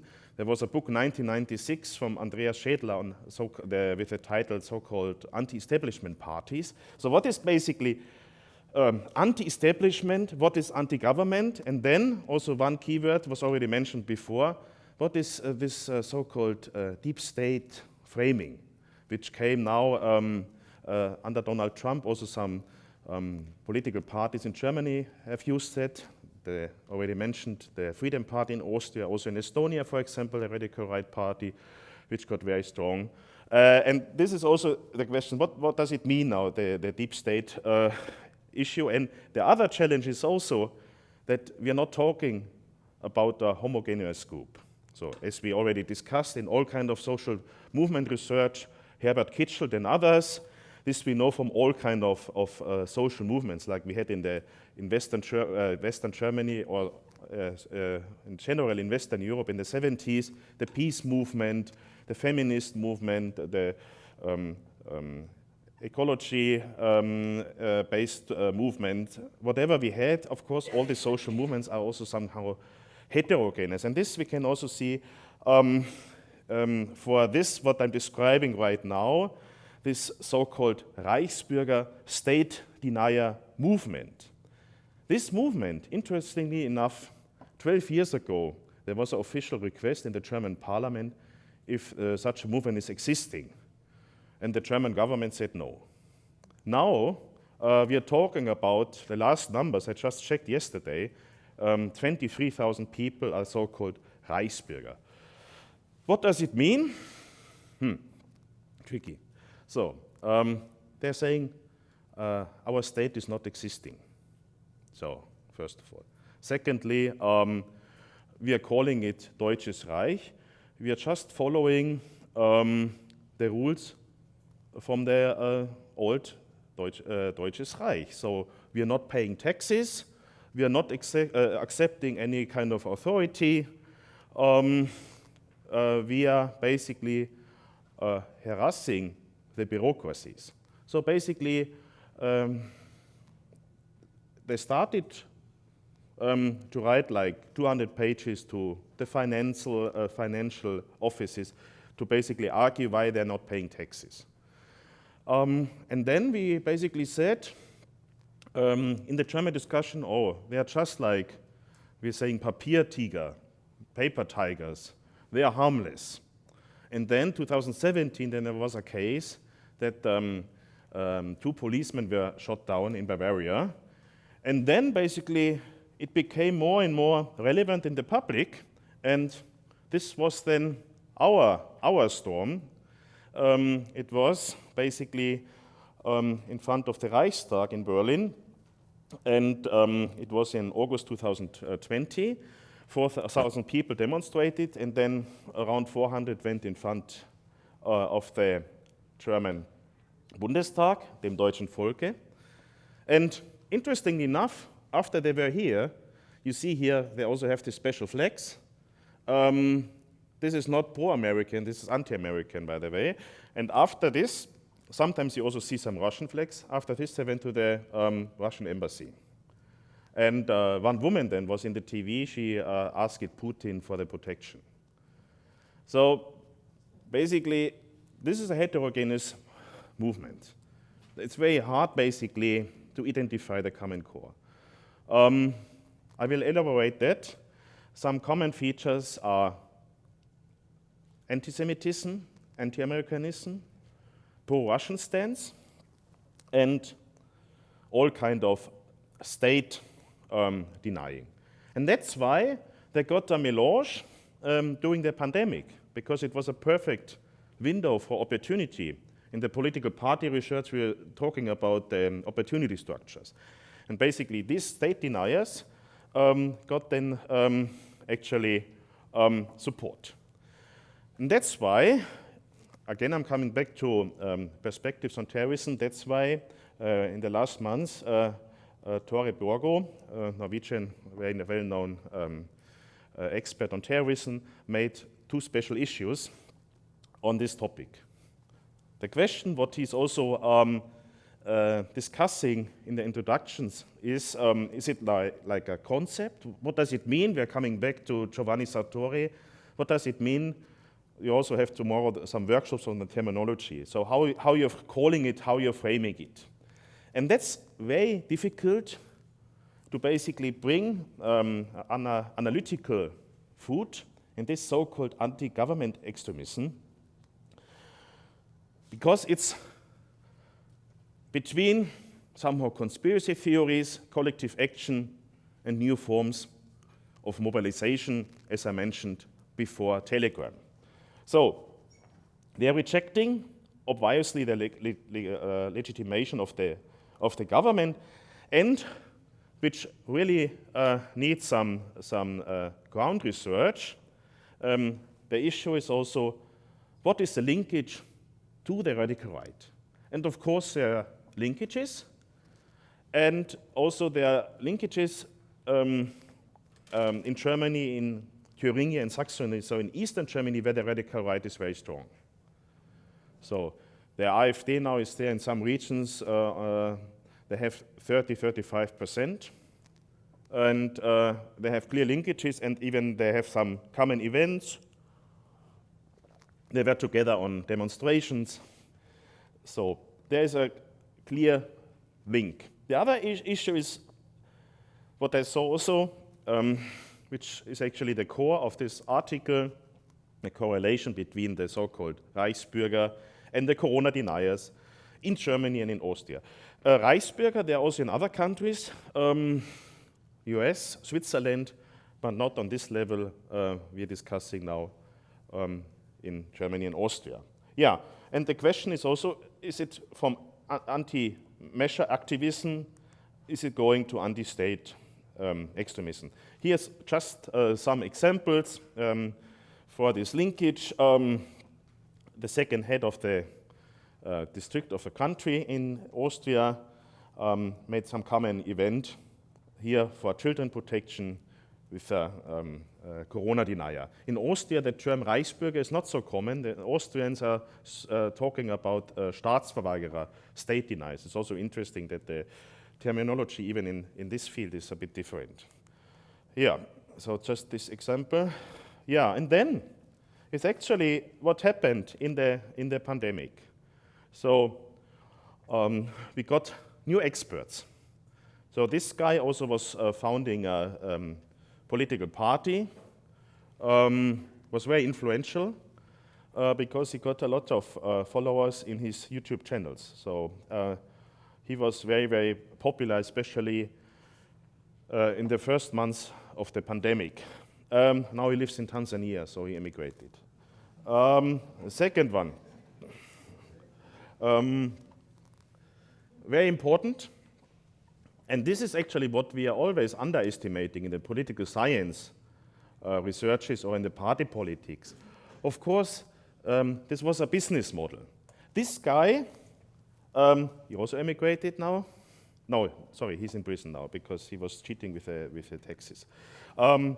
He got rich in the pandemic because he created the slogan, Querdenker. It means, the term means with hashtag thinking outside of the box. And he said, yes, my dear friends, please donate to my private account. So many people did it. And he got rich, and then he said, I'm not activist anymore. So, and he created this so-called Querdenker movement. So also this is basically, and we discussed also when we discussed about phenomena like Geert Wilders and others in the populist researches. Well, of course, also Donald Trump. So how much all this is somehow linked to a business or to create a business. Another one, he escaped from Germany because he would be in prison now in Germany because of Holocaust denying and a so-called Volksverhetzung, which is under the punishment law. This is a German-Turkish influencer. He was basically famous for some cookbooks for vegetarians and vegans. And he basically was very, very active and radical. And he's basically clearly a Holocaust denier. This is also a common line between this Querdenker and the Reichsbürger. The common line is the anti-Semitism. We saw some single people after 1945 who were activists, most prominently Horst Mahler. Horst Mahler was first activist within the Red Army faction, and later he became member of the NPD, was also defending the NPD in this first banning. And then he said, I'm stepping out of the NPD. The NPD is too leftist for me. And he was now, I think, 4 or 5 years in the prison.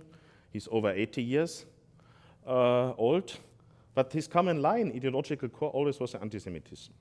And this is actually also very important to see. So if you're seeing, because first we discussed, this Querdenkers are not very much ideological. The same for the Reichsbürgers. These are these paper terrorists, as we called it, Papierterroristen.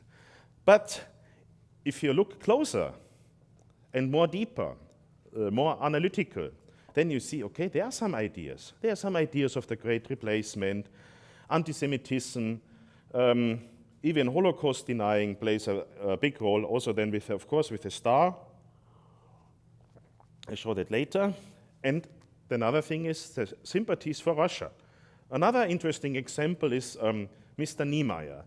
Mr. Niemeyer is the former husband of Sarah Wagenknecht. Sarah Wagenknecht is the idol for the left, a communist, very popular, but now in some struggles with her party. She's married now with the former head of the Social Democrats and later head of the Linke, Oskar Lafontaine. But coming back to this Niemeyer, Niemeyer now founded an exile government in Russia. And he also has high-level contacts in Russia, for example, with Lavrov. So if you're looking closer, you see, obviously, and I mentioned before already, the Russian embassy after going to the Bundestag. Of course, the Russian influence is important to see in that. The Russian influence, by the way, is also important in other terms of terrorism. Iron March, very important for Trump. The founder of Iron March is from Russia. Yeah, and we are talking more than 3 decades about the German unification, but still we see a gap in the political culture. We see sympathy for Russia in the East, and we see now the growing rise of the AfD. So obviously, this anti-government stance has a higher impact in Eastern Germany than in Western Germany. And this is also very important in the German discussion, how it's possible that after 3 decades, we still have a gap. Yeah, and coming back to Russia here, take the fingers away from Russia. I also saw in person some demonstrations. There was always a Russian flag there, and also some sympathies for the Putin. I saw some demonstrations in person in Magdeburg in Eastern Germany and also in Erfurt, and always there were some pro-Russian flags, especially also now when the war already started. And of course, the yellow star, this was also international export, because I saw also in the demonstrations in Tallinn in Estonia, where I'm actually living, also the star was used from some Christian fundamentalists, deniers of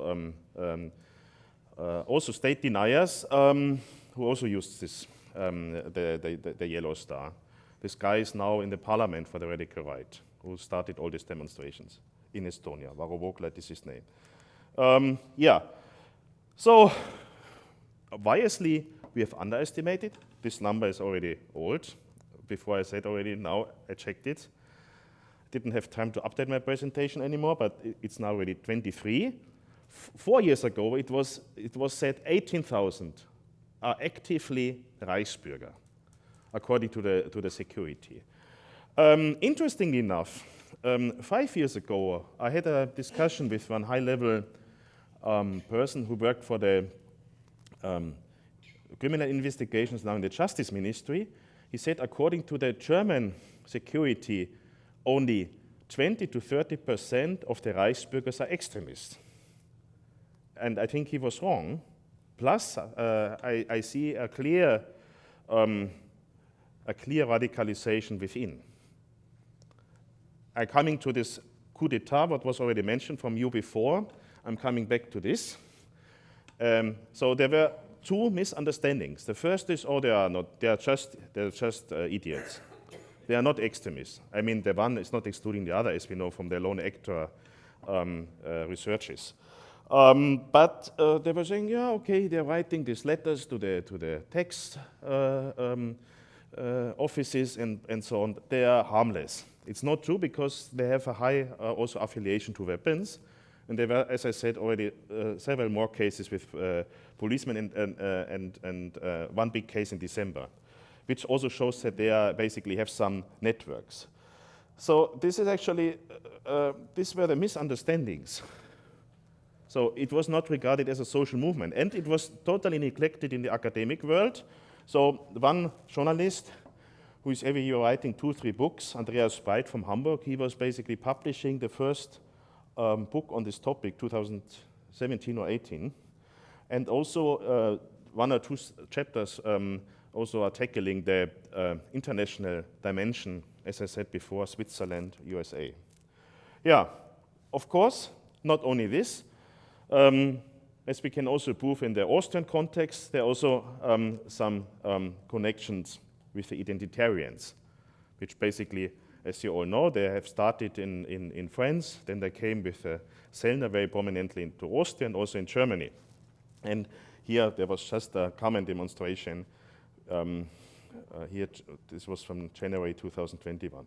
Yeah, so basically there this also, again coming back to this business approach, they also got some financial support, the same financial support. So in Austria is one businessman who supported the Freedom Party as well as the so-called Querdenkers. Yeah, so it seems that this state denier issue in the context of the pandemic, but also in the context with a war, the new opportunity structure for the radical right. And then coming to a very prominent example about these networks from within, I'm starting with him. He is a monarchist. He basically, from his family, they were owning Thuringia until 1918. So he lost a lot of territory after the Second World War, and he radicalized his over 70, and he was the leader. She was for the AfD in the German parliament before, and basically in December 2022, 3,000 police people were involved. They were searching all over Germany in 150 properties, and they arrested 22 people, and now 44 more are under suspicion.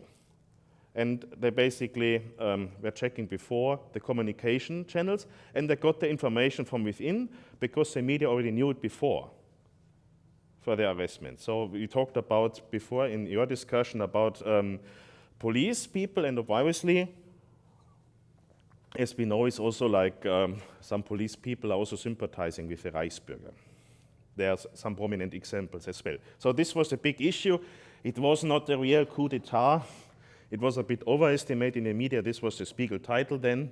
But of course, it's remarkable and shows actually how dangerous it is because they found also a lot of weapons.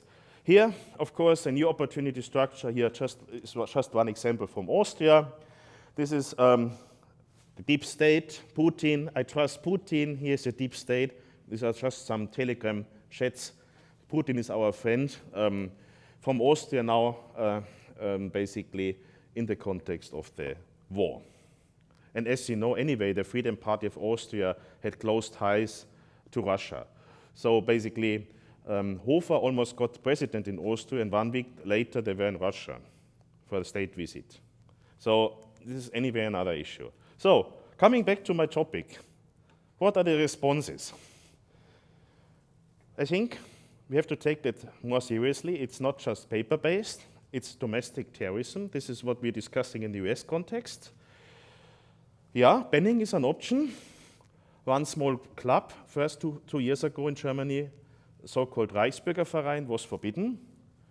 But is it enough to give just judicial responses, discussing just the weapon licenses? Because as I said before, they have a high affinity to the weapons. Yeah. Is this case now successful? Because this Prince Royce, this monarchist, and the other guys, they got them before they could do anything.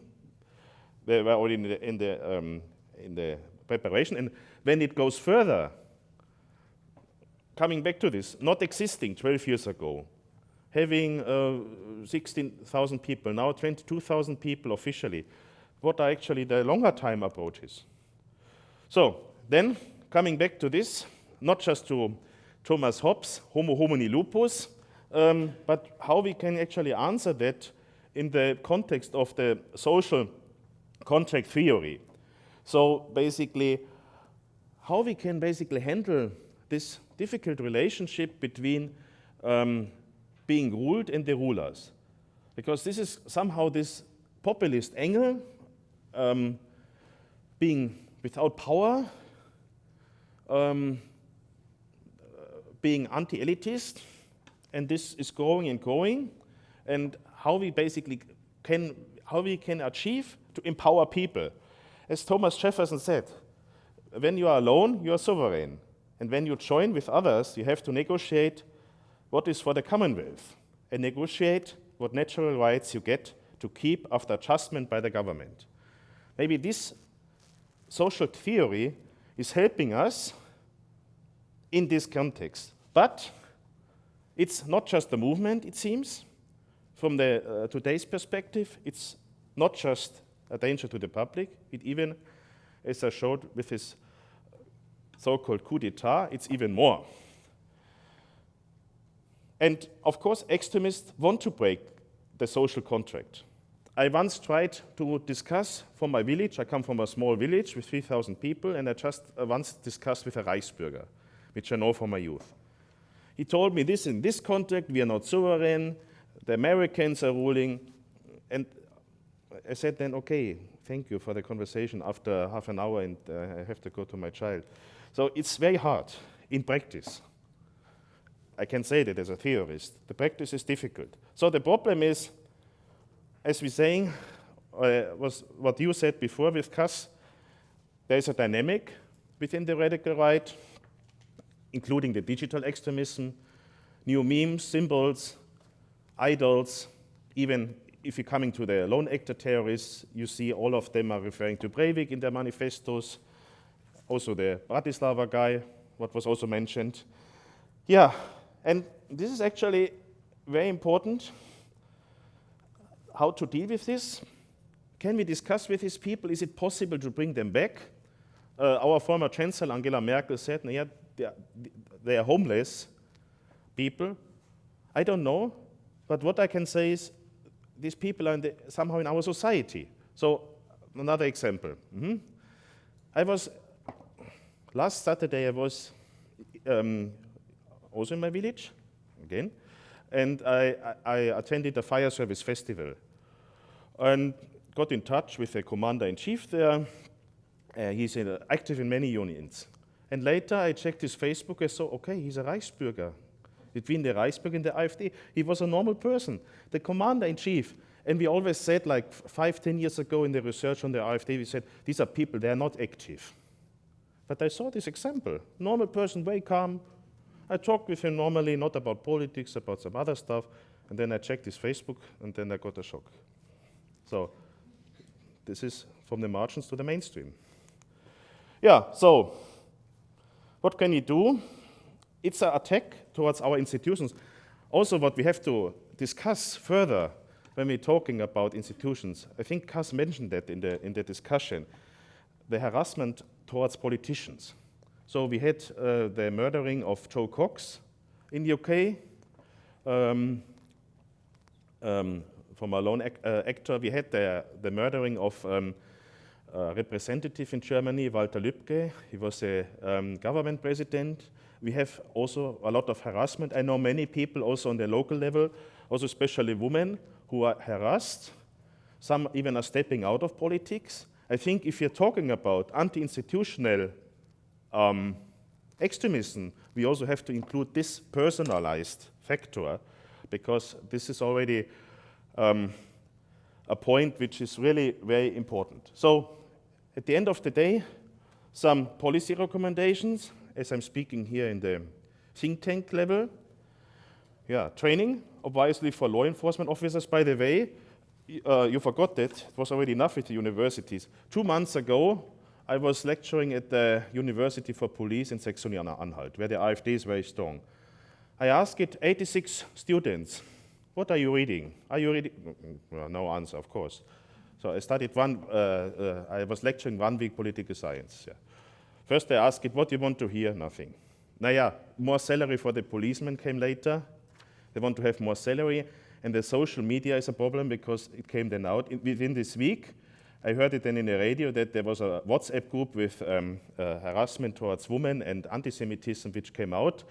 And 24 people from this school were suspended. Some are doing a counterclaim because only 4 were active. The others were just blind followers. But I asked them, okay, how are you informing you about politics? Nothing. One said, I have NTV, this is our news channel. I have there an app, but they're not reading it. And then the others said me, yes, there are 2 channels. I'm informing myself about politics. Instagram and TikTok. So our future. between 18 and 24 years old. So we have to train them. Community awareness, education, reporting strategies, and of course, all of this is also to do with frustration and whatever it is. Yesterday it was a pandemic. Now it's in Germany the heating costs, the big problem. And we have to also implement the psychological, sociological factor. And definitely we have to establish training academies, including the question of this, what you are researching, of the different platforms, because there's not just social media, there's so much more. There are 4chan, 8chan, Telegram, even Steam. And so, yeah, we have to create, coming back to the main issue, trust. Trust is very important. In this case, we have to trust the political decision-making process, but also the political decision makers. Yeah, that's it. Thank you very much.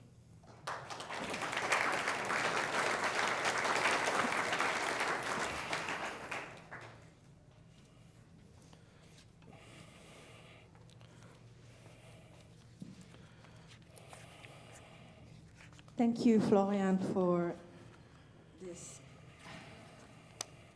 elegant storytelling presentation. I thought it was very nice to hear also some live experiences with policymakers and practitioners. You've really given us or walked us through what happens at the micro level, and then in the end, what kind of responses can we actually hope for in face of this new type of extremism. I've actually taken quite a fair bit of notes while I was listening to you. And as the moderator, maybe I will ask you a quick question. I was very intrigued by this photo that you put up. And I don't know if you noticed, of the new influencers, there was one where there was a castle in the back. Did you actually notice this? Yeah. Do you know what that castle means? Should we go back, actually? Maybe it's, let's see, that not... I think it's at the beginning. No? No, at the very beginning. I was wondering if that was a picture of the... Ah, this one, yeah. Oh, this is in his clinic. Or it was here practicing, yeah? Okay, yeah. Ah, okay. Ah, I haven't recognized that. Okay. Sorry, I'm just tricking you. Yes. I was wondering if there was a particular meaning to it, or can be. I haven't followed too much of this because he made this was where he's working. Yeah? It can interesting. Looks like a bit of a fantasy, as he is, right? So I would like to invite our online audience and see if you have any questions. No questions? So I'd like to open the floor to our audience here. Yes, we have a question here in the front. Thank you for that thorough presentation. My question goes to PCV, the PCV structure in Germany. We were recently there with the Commission on Extremism in Berlin, and as I understood, the federal structure allows for very varied PCVE programming, ranging from re-governmentalized approach in Mecklenburg to heavy reliance on civil society in implementation of programming in Berlin, for instance. So for these policy advice, how do you see that will go to the point we raised early on with, for instance, education? Because it varies so much according to different states, and when the government is less involved in programming. One of the actors we also met said that 20%, having also briefed on these movements on the Querdenken and Reichsbürgerbewegung, that 20% are lost to democracy. So basically a fifth of the population in the largest, with the weight of history in Germany. What are your thoughts on that number, and what do you see the path forwards? Oh, yeah, very, very tricky. Thank you for that question. Anyway, so yeah, it is actually a bit problematic in Germany. Our state is not functioning so well. Also when we are coming to e-government, for example, because of the question of competencies. So also on all kind of security, we have this federalist approach, And we have this Bundesamt für Verfassungsschutz, and then every country has a Landesamt für Verfassungsschutz. And I gave you this example with the National Democratic Party. They don't know much what each other are doing, plus about these numbers, which are really worrying. They're even much worse in Saxony-Anhalt or in Thuringia. Then it's not just 20%, then it's 30 or 40%. So obviously there's a huge problem. And then other issue is now, at the moment, that the AfD is even stronger than the Social Democrats as a governing party. So the AfD is, even in the general poll, having at the moment 20 or even 22%. And in Eastern Germany, like even 30, 35%. And there's one thing, actually, what we have to discuss. The thing was actually, after Mr. Trump came to power, then we in Europe, we were thinking, oh, he's becoming less radical. So we have also in political science, as you know from all these examples, also from Norway, so on, we were thinking, one strategy could be bring them in and to have this so-called domestication effect. If you see now the development of the AfD, okay, the AfD is excluded, also because of the German history, still excluded from any kind of coalition. But the AfD got more and more radical. So, and it helps. So we were thinking, okay, in Germany, all the researchers said, okay, if you have in Germany a radical right-wing populist party, then this party has to be very moderate. But now the AfD totally radicalized itself. Actually, the starting point was being just a Eurosceptical party, was a one-issue party at the beginning, and now it's have a clear nativist agenda. So, and this is actually a worrying thing, yeah. Viktor Orban in the 90s was a liberal, yeah. Now he's actually fulfilling his concept since 2010, what he said in the speech of the illiberal democracy. Thank you. Do we have some more questions? A gentleman there? And then another question there. Thank you. I have two. Is this on? Yeah. Thank you for the presentation. First, I have two questions, if I may.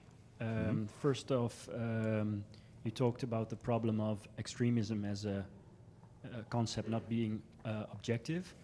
Could you elaborate on which definition of extremism is employed in Germany? And my second question is about the 23,000 Reichsbürger.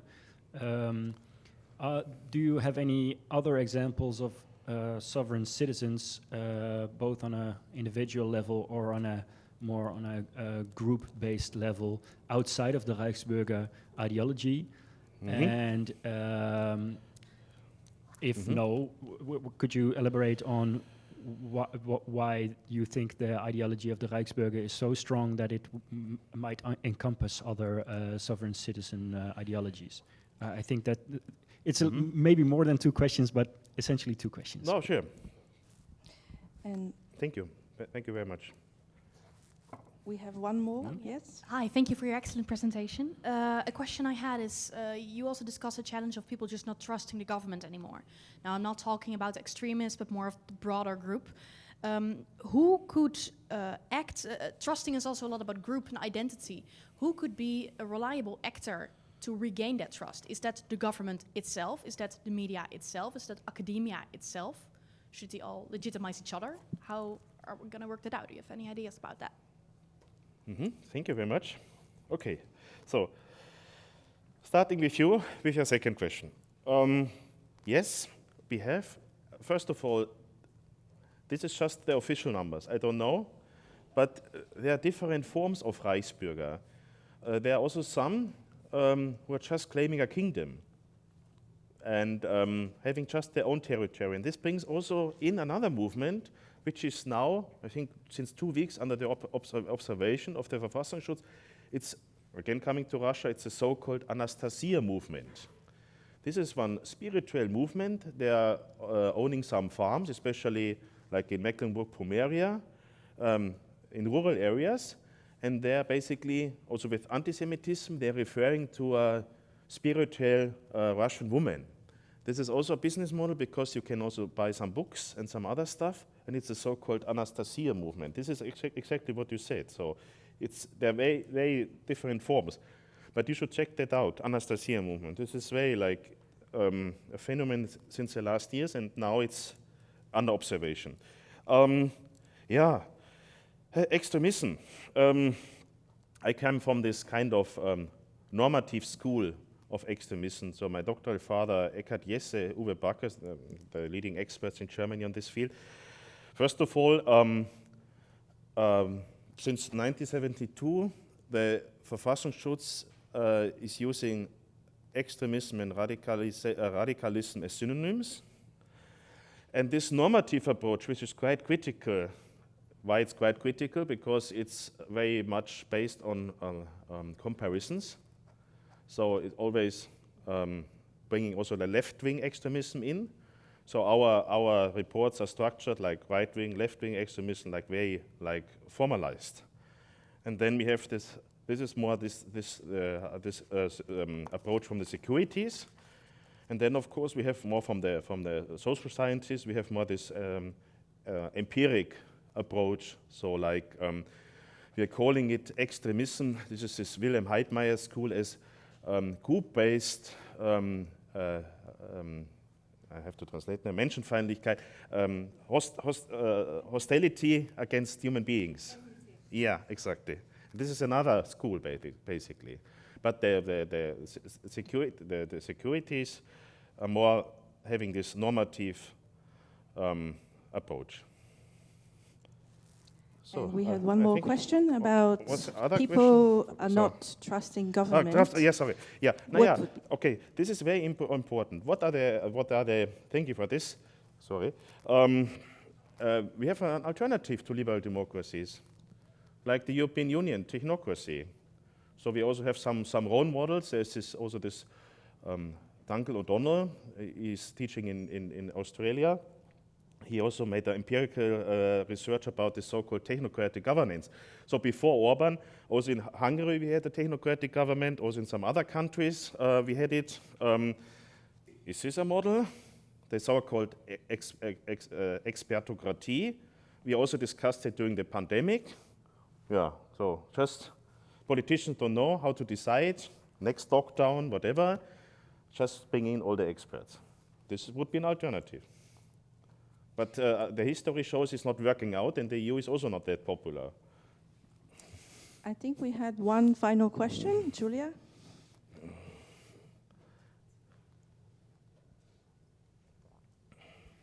Hi, thank you. Well, I mean, just there is a remark on this last point. I think that Meloni's winning in Italy was exactly because we had a technocracy before. Exactly. So Italy is most prominent example. So it's an alternative, I'm not sure. Exactly. Thank you. So.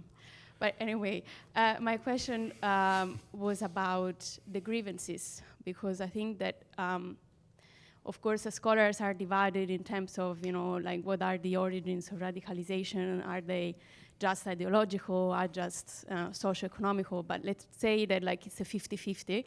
Just for the sake of simplicity.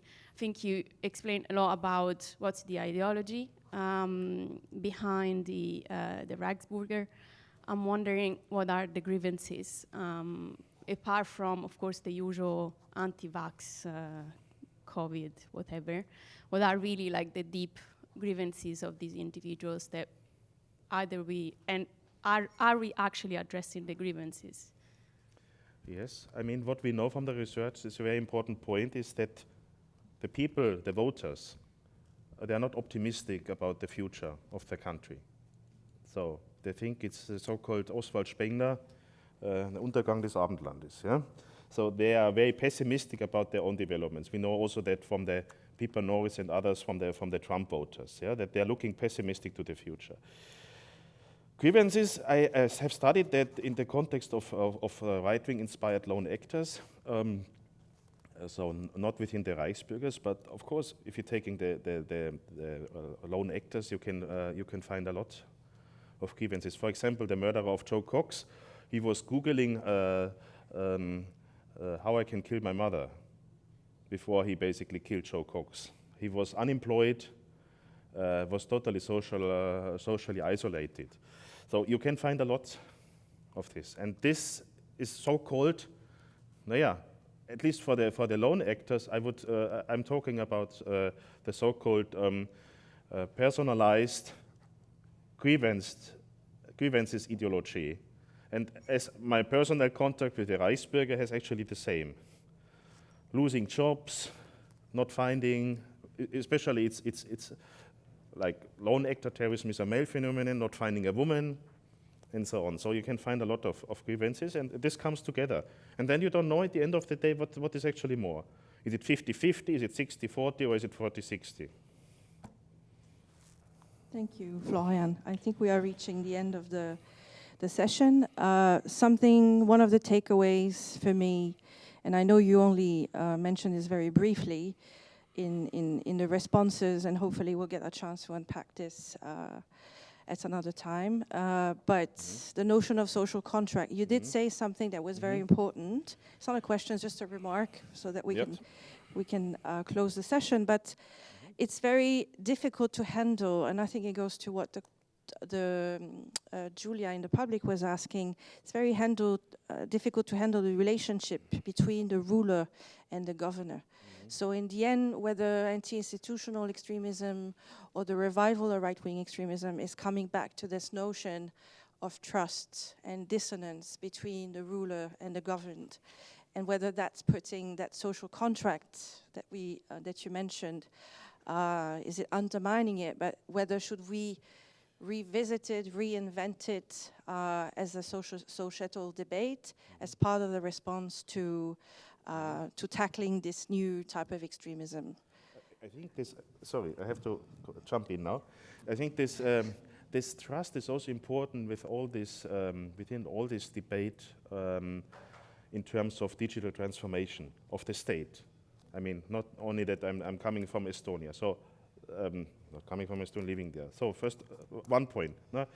Estonia has established as first country in the world the e-voting, 2005. 2 persons used it. Not 2%, sorry, 2% used it, 2005.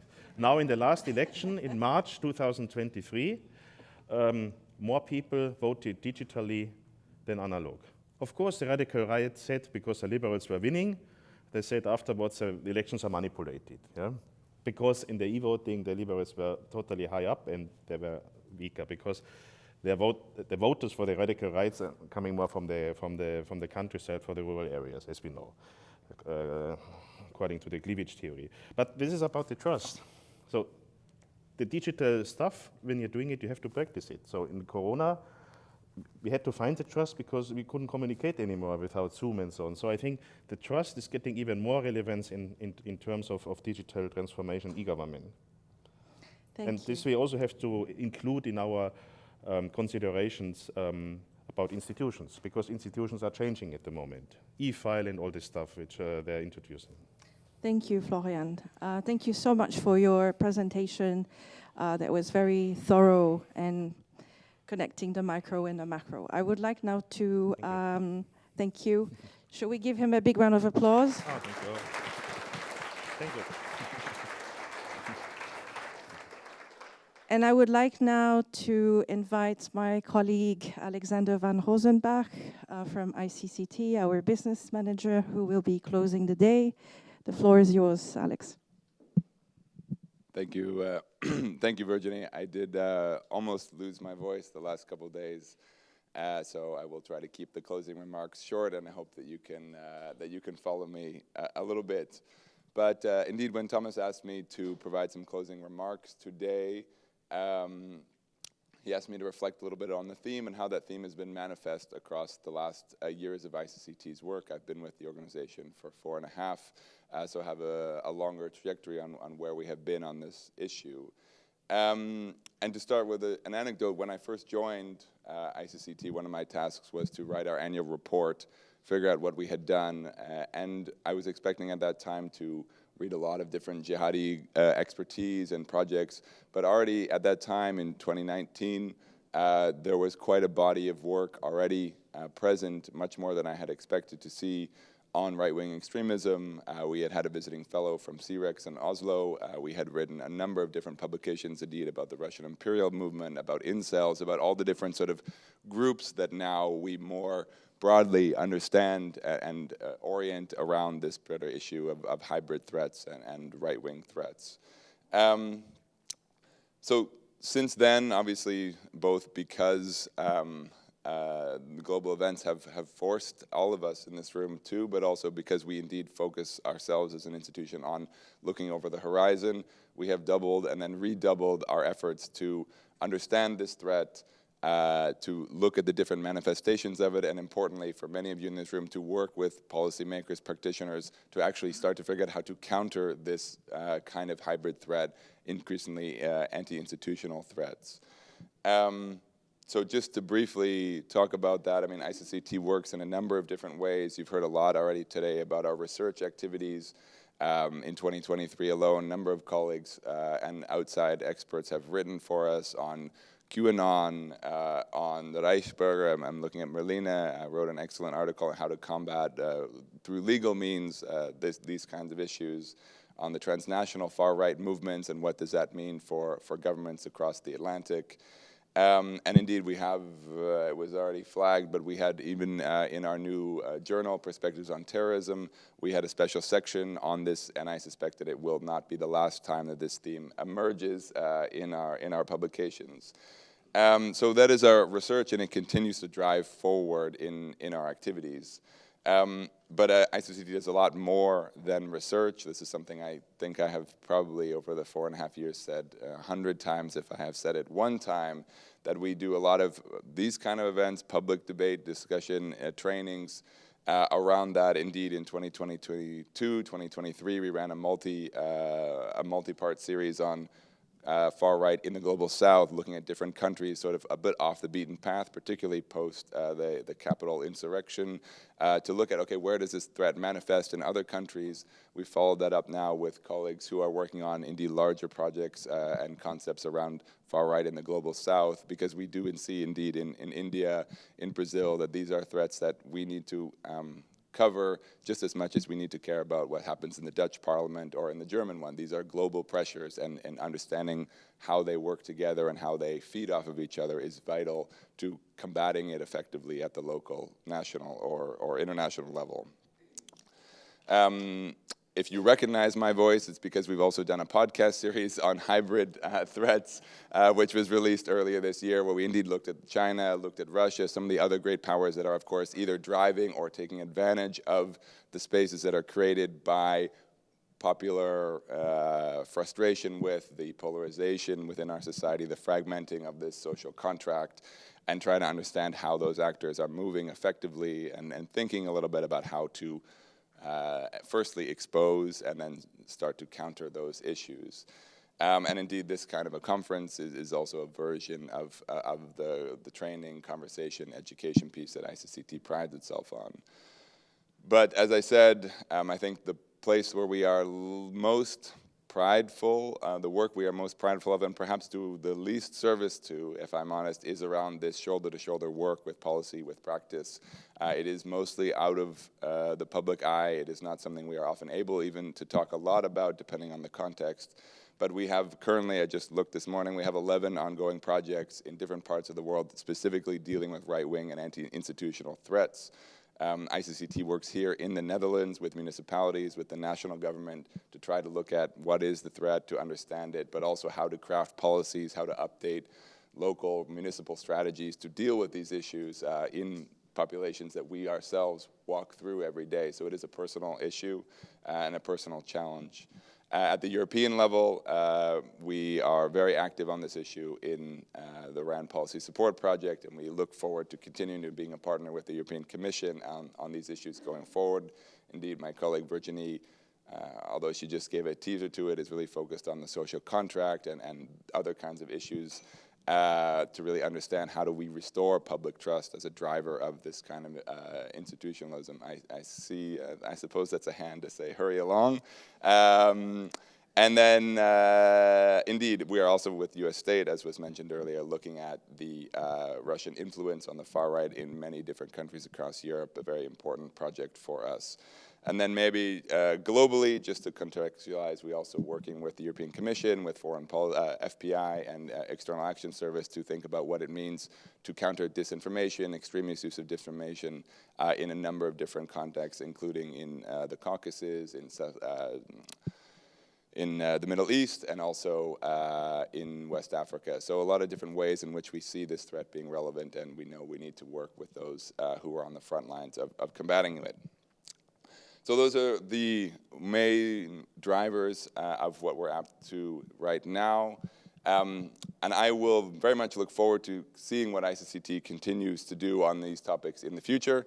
As a maybe short personal remarks, today I will, well, this will actually be my last week at ICCT, so I will join you as looking from the outside in to watch ICCT continue to thrive and succeed. I hope that over the last 4 years, yeah, there is a lot of inspiration that I have gotten from my colleagues, and indeed many of them sitting amongst you and beside you in this room, and you will meet them over coffee. I just wanted to say thank you in this moment to them for all the support and the inspiration that you have given me personally.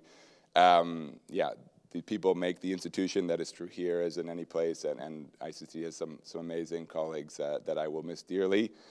So thank you for that. And maybe then just a short thank you to Thomas for the years of working together to lead ICCT, and yeah, to all those that we have worked with inside the organization and out. I really appreciate your trust and support. With one more small thanks, not related to me, but for the conference organizers. We've had a very successful first afternoon here. We have a great program set up for tomorrow, but this is very much a thankless job in many respects, a behind-the-scenes job. So to close out the session today and to transition towards drinks, which I know we are all looking forward to, given how hot it is in here, to just a round of applause for the conference organizers and for yourselves today. Thank you very much.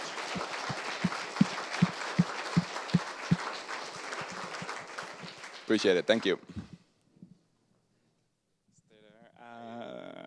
Thanks, Alex. I mean, luckily, I did not just learn that this is your last week, so I had an early notice about this. No, I mean, just wanted to say, I mean, everything that Alex has presented, all these activities that ICT has proudly achieved over the past years, over the past year and years, is in great part a result of Alex's great leadership and magical hand, I would say, behind a lot of these projects. So if ICCT is what it is today, it is in great part thanks to Alex that has been really, I would say, driving, I was going to say driving the ship, but the ship is not driven. But anyway, it doesn't matter. He's been really an engine to ICCT for many years. We're sad to lose you, but you are going ahead with a great adventure with another organization. So as a little gesture of thank you, of course, we have a little gift. Maybe you want to hide it, so because otherwise it will, if you have to share it with everyone here, it might disappear pretty quickly. But Alex, thanks a lot. It's been great pleasure working with you.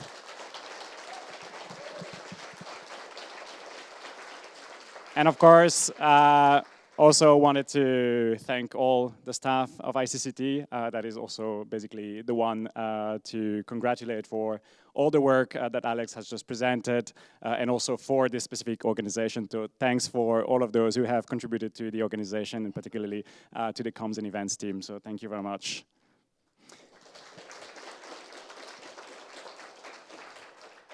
And last but not least, thanks to all the speakers, to the great speakers we had today.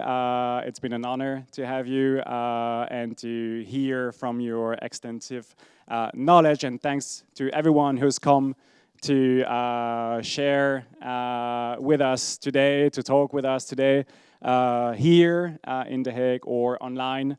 And the conversation will continue over drinks in the room next door for those who are here. If you're online, maybe just crack a beer open if it is a decent time where you are.